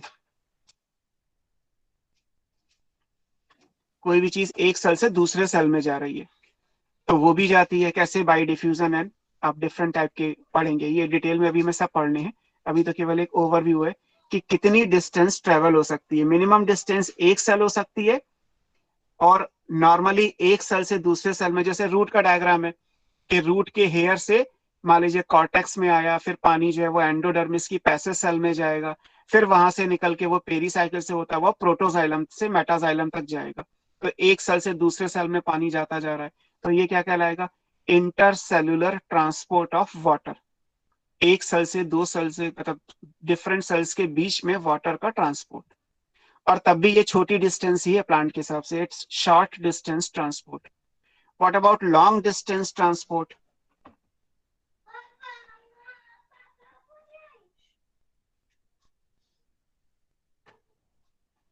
लॉन्ग डिस्टेंस ट्रांसपोर्ट क्या होता है? लॉन्ग डिस्टेंस ट्रांसपोर्ट का मतलब है from one part to other. Like root से पानी एब्जॉर्ब होता है और ट्री के टॉप तक जाता है। ऑब्वियस है कि ट्री के टॉप पे तो कोई वाटर एब्जॉर्प्शन नहीं होता, वाटर को एब्जॉर्ब करने का काम रूट हेयर का है। तो रूट के हेयर से, रूट के मेटाजाइलम से होते हुए ट्री के टॉप तक, this is called long distance transport, from one part to another part of the plants. अब उसमें ट्री क्योंकि टॉलेस्ट है इसीलिए मैंने ट्री का टॉप बोल दिया, आप कोई भी और प्लांट का टॉप भी कंसिडर कर सकते हैं। तो पहली चीज हमारी हो गई कि कोई भी मॉलिक्यूल हो वो कितनी डिस्टेंस ट्रेवल करेगा पूरी बॉडी के अंदर। उस बेसिस पे अगर हम इसको देखें तो हमने अभी पढ़ा कि दो टाइप के ट्रांसपोर्ट हैं, long distance, short distance. Even short distance भी शॉर्टेस्ट डिस्टेंस भी हो सकती है, दैट इज इंट्रासेलुलर ट्रांसपोर्ट, और we can say in between sales हो सकती है इंटरसेलुलर ट्रांसपोर्ट।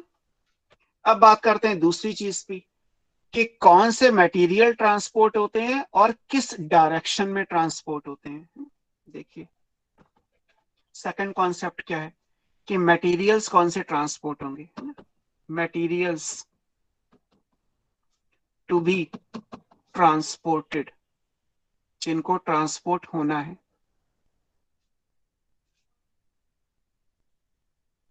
कौन कौन से मटेरियल हैं जो प्लांट के अंदर मूव करते हैं, जिनका ट्रांसपोर्ट प्लांट करता है। एक तो वाटर का ही करता है, अभी एग्जांपल दिया कि रूट से वाटर एब्जॉर्ब होगा और ट्री के टॉप तक जाएगा। तो पहला मटेरियल क्या हो गया, वाटर। वाटर प्लांट के लिए सॉल्वेंट है, फिक्स है। मतलब प्लांट फिजियोलॉजी में, बायोलॉजी में बेसिकली जब भी कभी सॉल्वेंट आप लिखा हुआ बुक में देखें तो मतलब मान लीजिए कि वाटर की बात हो रही है। हालांकि केमिस्ट्री के हिसाब से सॉल्वेंट क्या होते हैं, ऑर्गेनिक सॉल्वेंट भी है, इनऑर्गेनिक सॉल्वेंट भी है। केमिस्ट्री के हिसाब से एसीटोन ईथर भी सॉल्वेंट है, लेकिन नेचर में प्लांट के अंदर एसीटोन ईथर अल्कोहल ये एग्जिस्ट नहीं करते। नेचर में जो सॉल्वेंट होगा, universal solvent for plant is water. तो हमारे लिए वाटर और सॉल्वेंट एक ही बात है।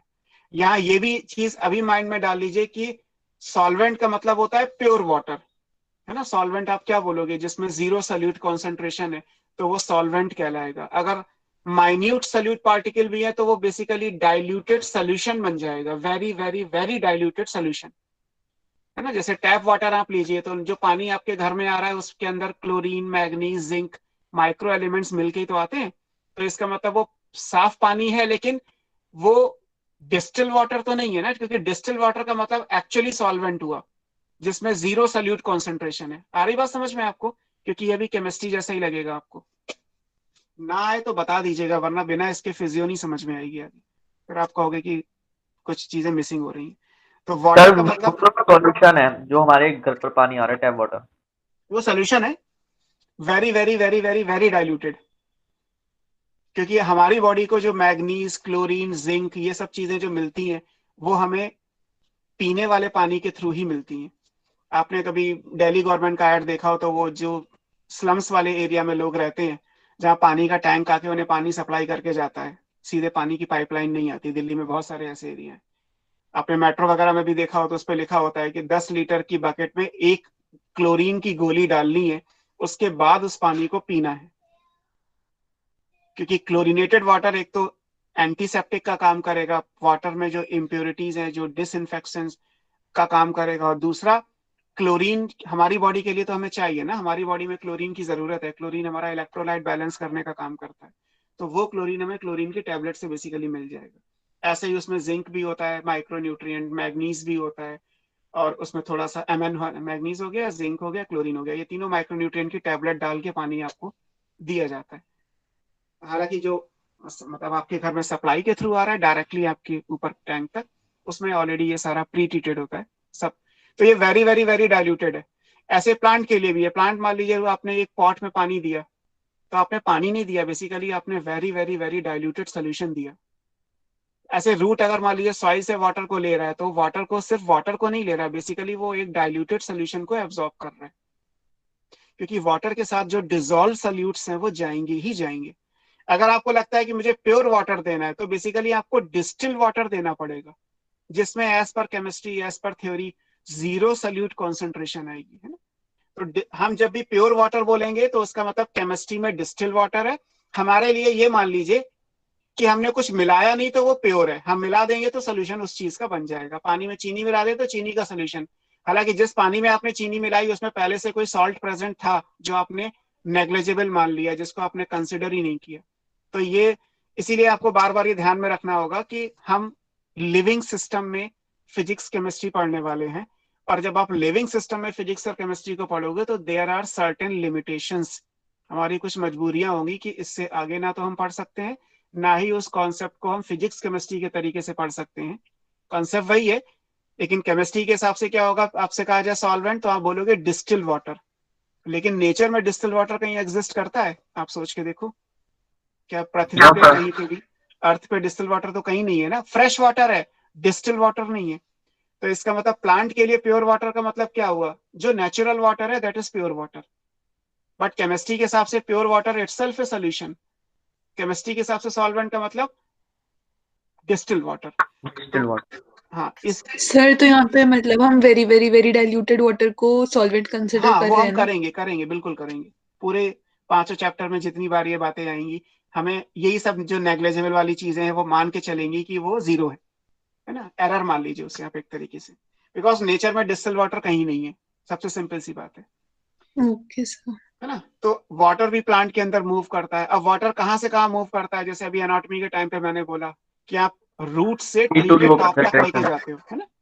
कभी ऐसा होता है कि लीफ को पानी दो और रूट में आ जाए, इमेजिन करके देखिए, कभी ऐसा होता है कि आप लीफ को पानी दे, पानी तो लीफ पे डालते हैं वाटरिंग करने के नो टाइम पे, सर। लीफ पे भी डाल देते हैं, बट क्या ऐसा कोई पाथवे एग्जिस्ट करता है कि लीफ से पानी स्टेम से होता हुआ रूट के अंदर चला जाए? ऐसा कोई पाथवे नहीं होता।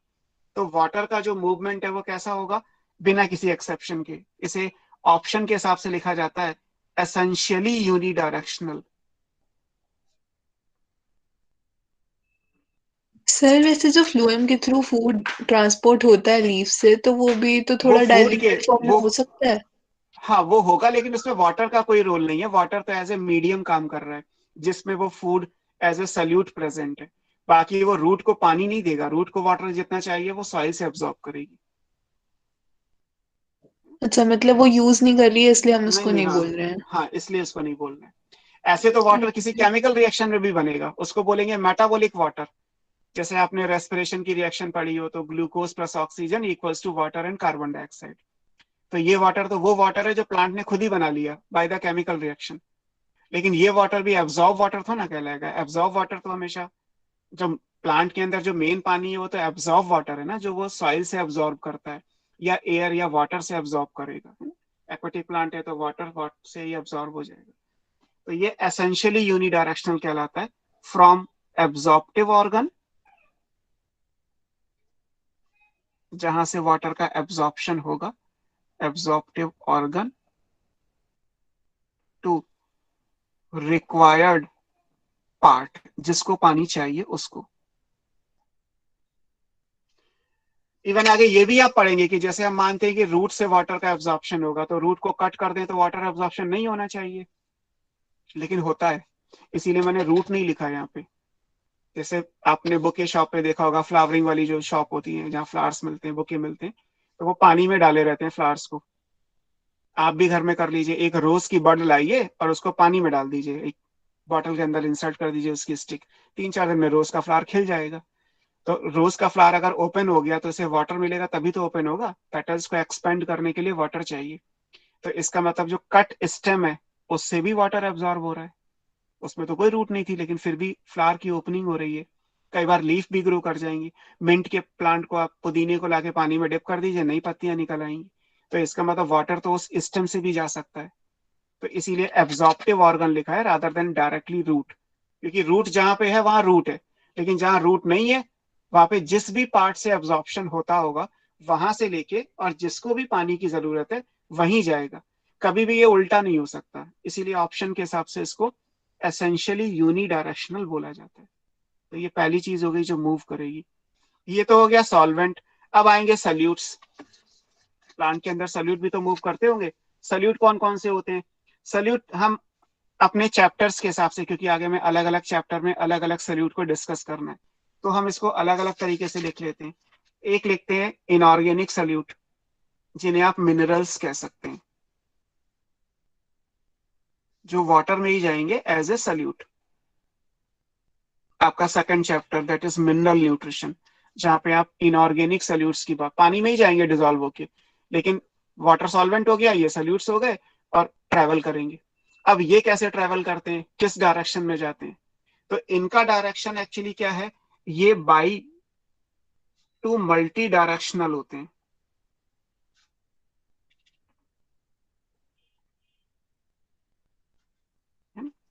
And travel along with water, पानी के साथ ही जाएंगे, बिना पानी के नहीं जा सकते। मतलब ऑलवेज इन सोल्यूशन फॉर्म।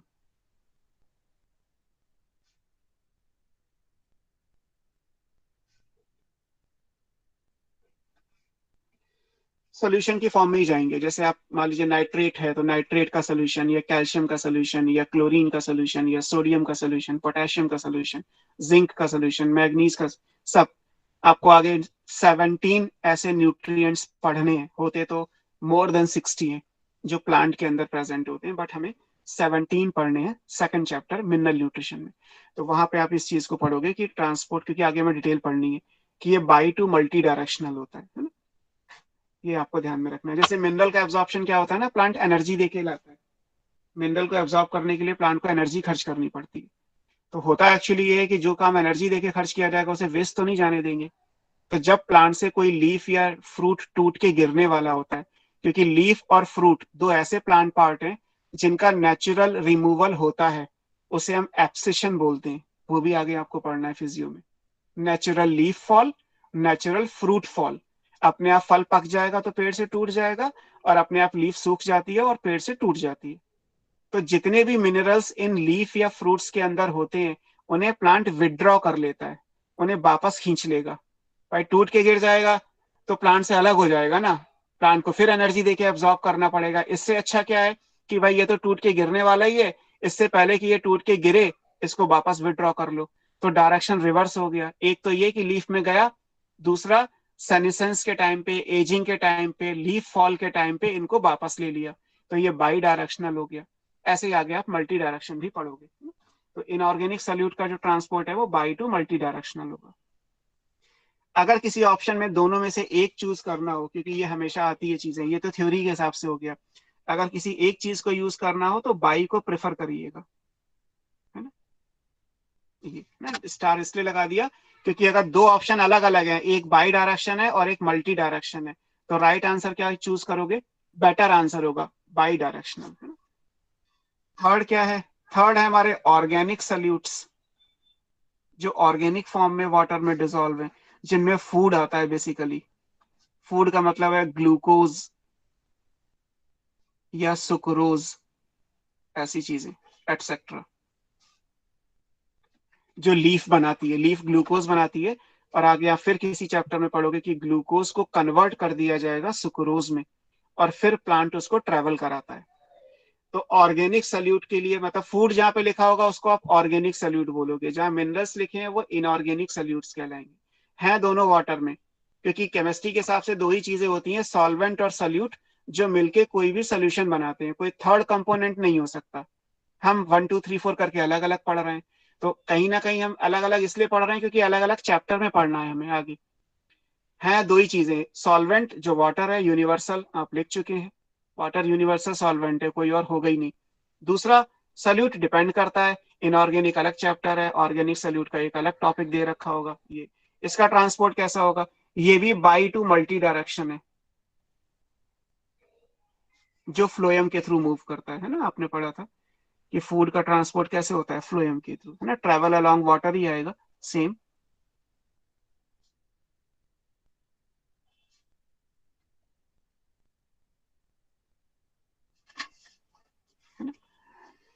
ये भी। अब अगर इन दोनों में से कोई एक चूज करना हो तो इसमें राइट आंसर ये माना जाता है। क्यों और कैसे वो बाद में देखेंगे।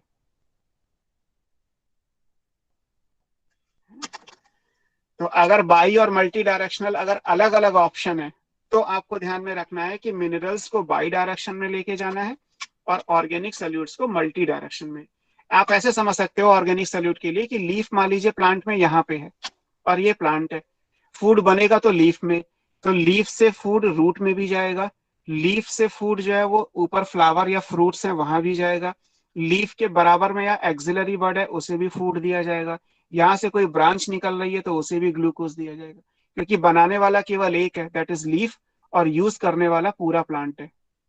तो ये मल्टी डायरेक्शन हो गया। एट ए टाइम जब लीफ में ग्लूकोज बनेगा, मान लीजिए 1000 ग्लूकोज के मॉलिक्यूल बने, तो प्लांट अपने आप डिसाइड कर लेगा कि कितने ग्लूकोज के मॉलिक्यूल को कहाँ देना है, जहां जितनी ज्यादा एनर्जी की जरूरत होगी वहां वो ग्लूकोज को डिस्ट्रीब्यूट कर दिया जाएगा। सर तो वाटर भी तो रूट से हर पार्ट ऑफ प्लांट पे सप्लाई होता है ना, हर लीव्स में।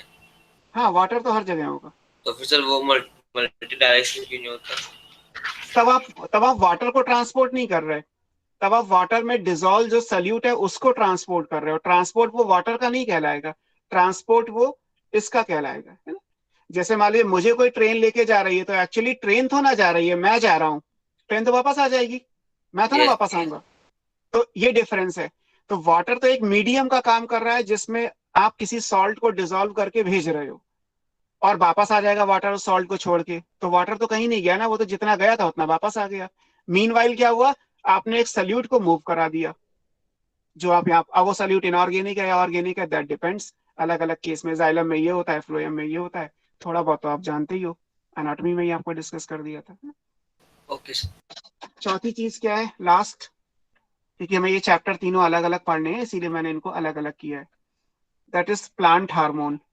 जैसे हमारी बॉडी में हार्मोन होते हैं, हमारी बॉडी के हार्मोन कैसे ट्रांसपोर्ट होते हैं, ब्लड के through.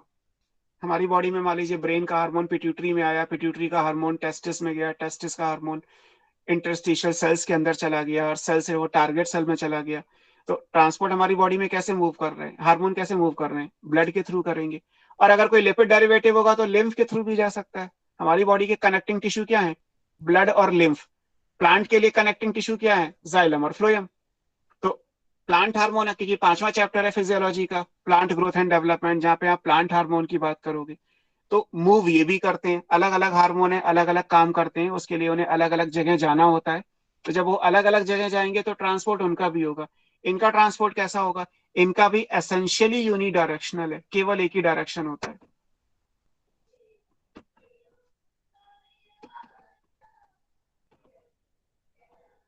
It is essentially unidirectional. और ये डायरेक्शन कौन सा है वो मैं बता देता हूं, फ्रॉम सिंथेसिस साइट जहां वो बनते हैं, टू रिएक्टिव साइट जहां उन्हें काम करना होता है। यही डायरेक्शन है और कोई नहीं। आपने बायोमॉलिक्यूल में अभी एंजाइम पढ़ा नहीं पढ़ा, पढ़ लिया सर। पढ़ लिया। Yes sir. तो एंजाइम और हार्मोन में बेसिक डिफरेंस क्या है, सर एंजाइम प्रोटीन होता है, हार्मोन भी प्रोटीन होते हैं, प्रोटीन हार्मोन होते हैं, आगे हार्मोन पढ़ोगे। काउंट में वो होते हैं, बनते हैं। हार्मोन भी स्मॉल क्वांटिटी में बता सर देता हूँ। एंजाइम्स किसी मतलब सबस्ट्रेट वगैरह पे रिलीज होते हैं, वो एक्सोक्राइन ग्लैंड्स की सिक्रीशन है। और तो हार्मोन हार्मोन्स में भी ब्लड में। एक्सोक्राइन और मीजोक्राइन और एपोक्राइन तीनों आते हैं। मैं बताता हूँ, अब तीनों बातें बता देता हूँ। हार्मोन भी केमिकल मैसेंजर है, एंजाइम भी केमिकल मैसेंजर है। हार्मोन भी स्मॉल क्वांटिटी में है, एंजाइम भी स्मॉल क्वांटिटी में है। हार्मोन भी जो है वो सिक्रीट होते हैं और एंजाइम भी सिक्रीट होते हैं। और क्या बोला था आपने, हार्मोन भी प्रोटीन के होते हैं और एंजाइम भी प्रोटीन के होते हैं। डिफरेंस क्या है, सर एंजाइम्स तो कैटलिस्ट हार्मोन की तरह वर्क करते हैं। हार्मोन भी करता है। सर हार्मोन स्लो काम कैटलिस्ट की जो करते हैं। डेफिनेशन, सर हार्मोन बोलो। स्लो काम करते हैं और एंजाइम थोड़ा फास्ट काम करते हैं। वो भी नहीं है, ऐसा भी नहीं है। अब इन दोनों बातों को समझाता हूँ। पहली बात कैटलिस्ट की, कैटलिस्ट का काम है रिएक्शन को स्पीड अप करना। कैटलिस्ट की जो डेफिनेशन केमिस्ट्री में है, दैट इज द कंपाउंड या metal ion which speed up the rate of reaction, and rate of reaction आप केमिकल काइनेटिक्स में पढ़ते हो। तो एंजाइम कैटलिस्ट है, बायोलॉजिकल कैटलिस्ट है, क्योंकि वो किसी भी रिएक्शन के रेट को बढ़ा देते हैं।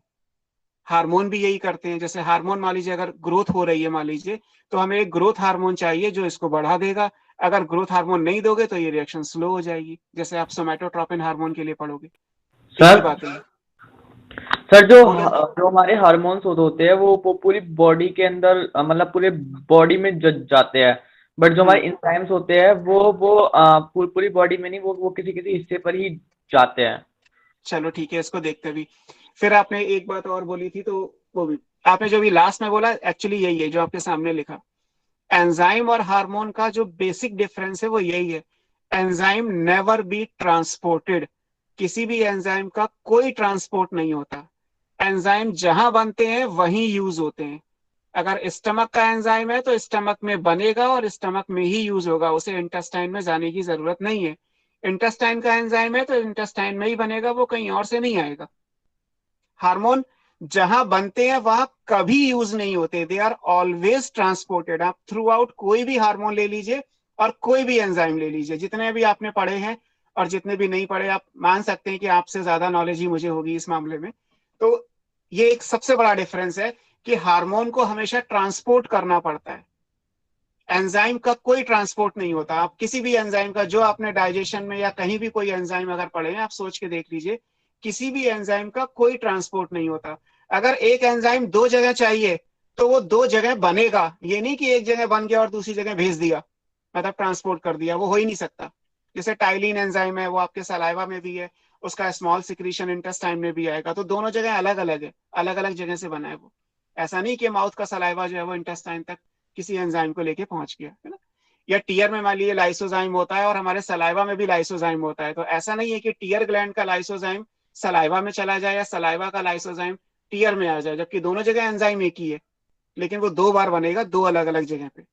हार्मोन में ऐसा नहीं होता, ब्रेन से निकला तो पिट्यूटरी को स्टिमुलेट कर दिया, पिट्यूटरी से निकला तो एड्रिनल ग्लैंड को स्टिमुलेट कर दिया, एड्रिनल ग्लैंड से निकला तो किसी ग्रोथ सेल को जाके स्टिमुलेट कर दिया, ऐसे चलता रहेगा।